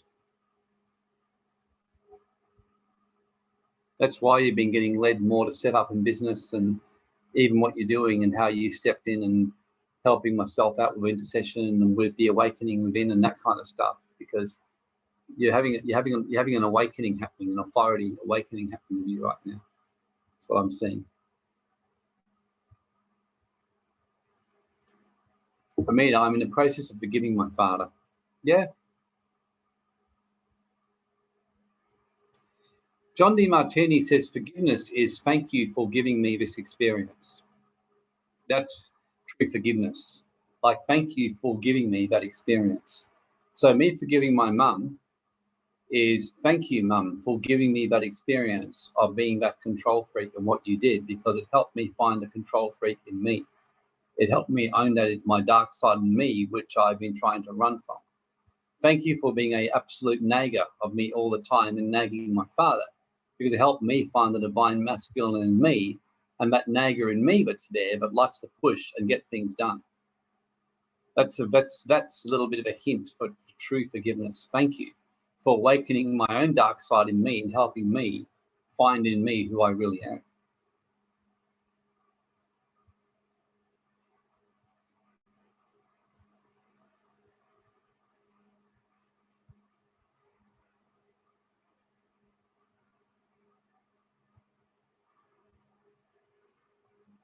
Grace, brilliant reminder. Yeah. No, it's good. Thank you for giving me that experience. In fact, D. Martini says, and Raymond Grace teaches this too, forgiveness, that is the most powerful form of forgiveness. The forgiveness is like, you really hurt, like let's say, if I say to Grace, you really hurt me, but I forgive you. What I'm really saying, if anything, I'm likely to create guilt in Grace. I remember once having a woman write to me saying, out of the blue, Grace remembers her lady in Melbourne saying, wrote me this long letter. I just decided, but even though you're an arsehole and you're very controlling, I just want you to know that I've forgiven you, as a fellow Christian. And I just cracked up laughing, and I wanted to write it back to her and say, go fuck yourself. Because really what she was saying was that I'm putting, I feel hurt, I'm being the victim, you are my persecutor, into the triangle. The most powerful letter is, for example, and I was telling Yvonne that with a particular guy who had defrauded me years ago, I actually said to her, the funny thing is, if I met him, I'd laugh and say, you owe me some money. But thank you for giving me that experience. You taught me a lot more wisdom in my investing. And he probably would laugh and say, yeah, I know, eh? So forgiveness is when you can laugh about something, see that trait in you and move on from it and actually own your dark side and step into your greater authority. It's a powerful forgiveness, everyone. You'll take forgiveness to a whole new level if you can learn to ask that in yourself. Like, how did that experience really help me?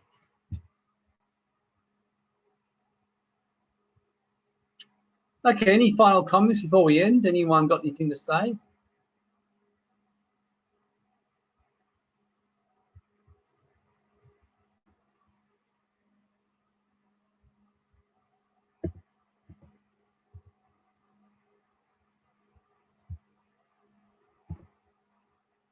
No, thank you, Steve. Thank you too. Thank you for coming along. It was amazing. Everyone, really great group.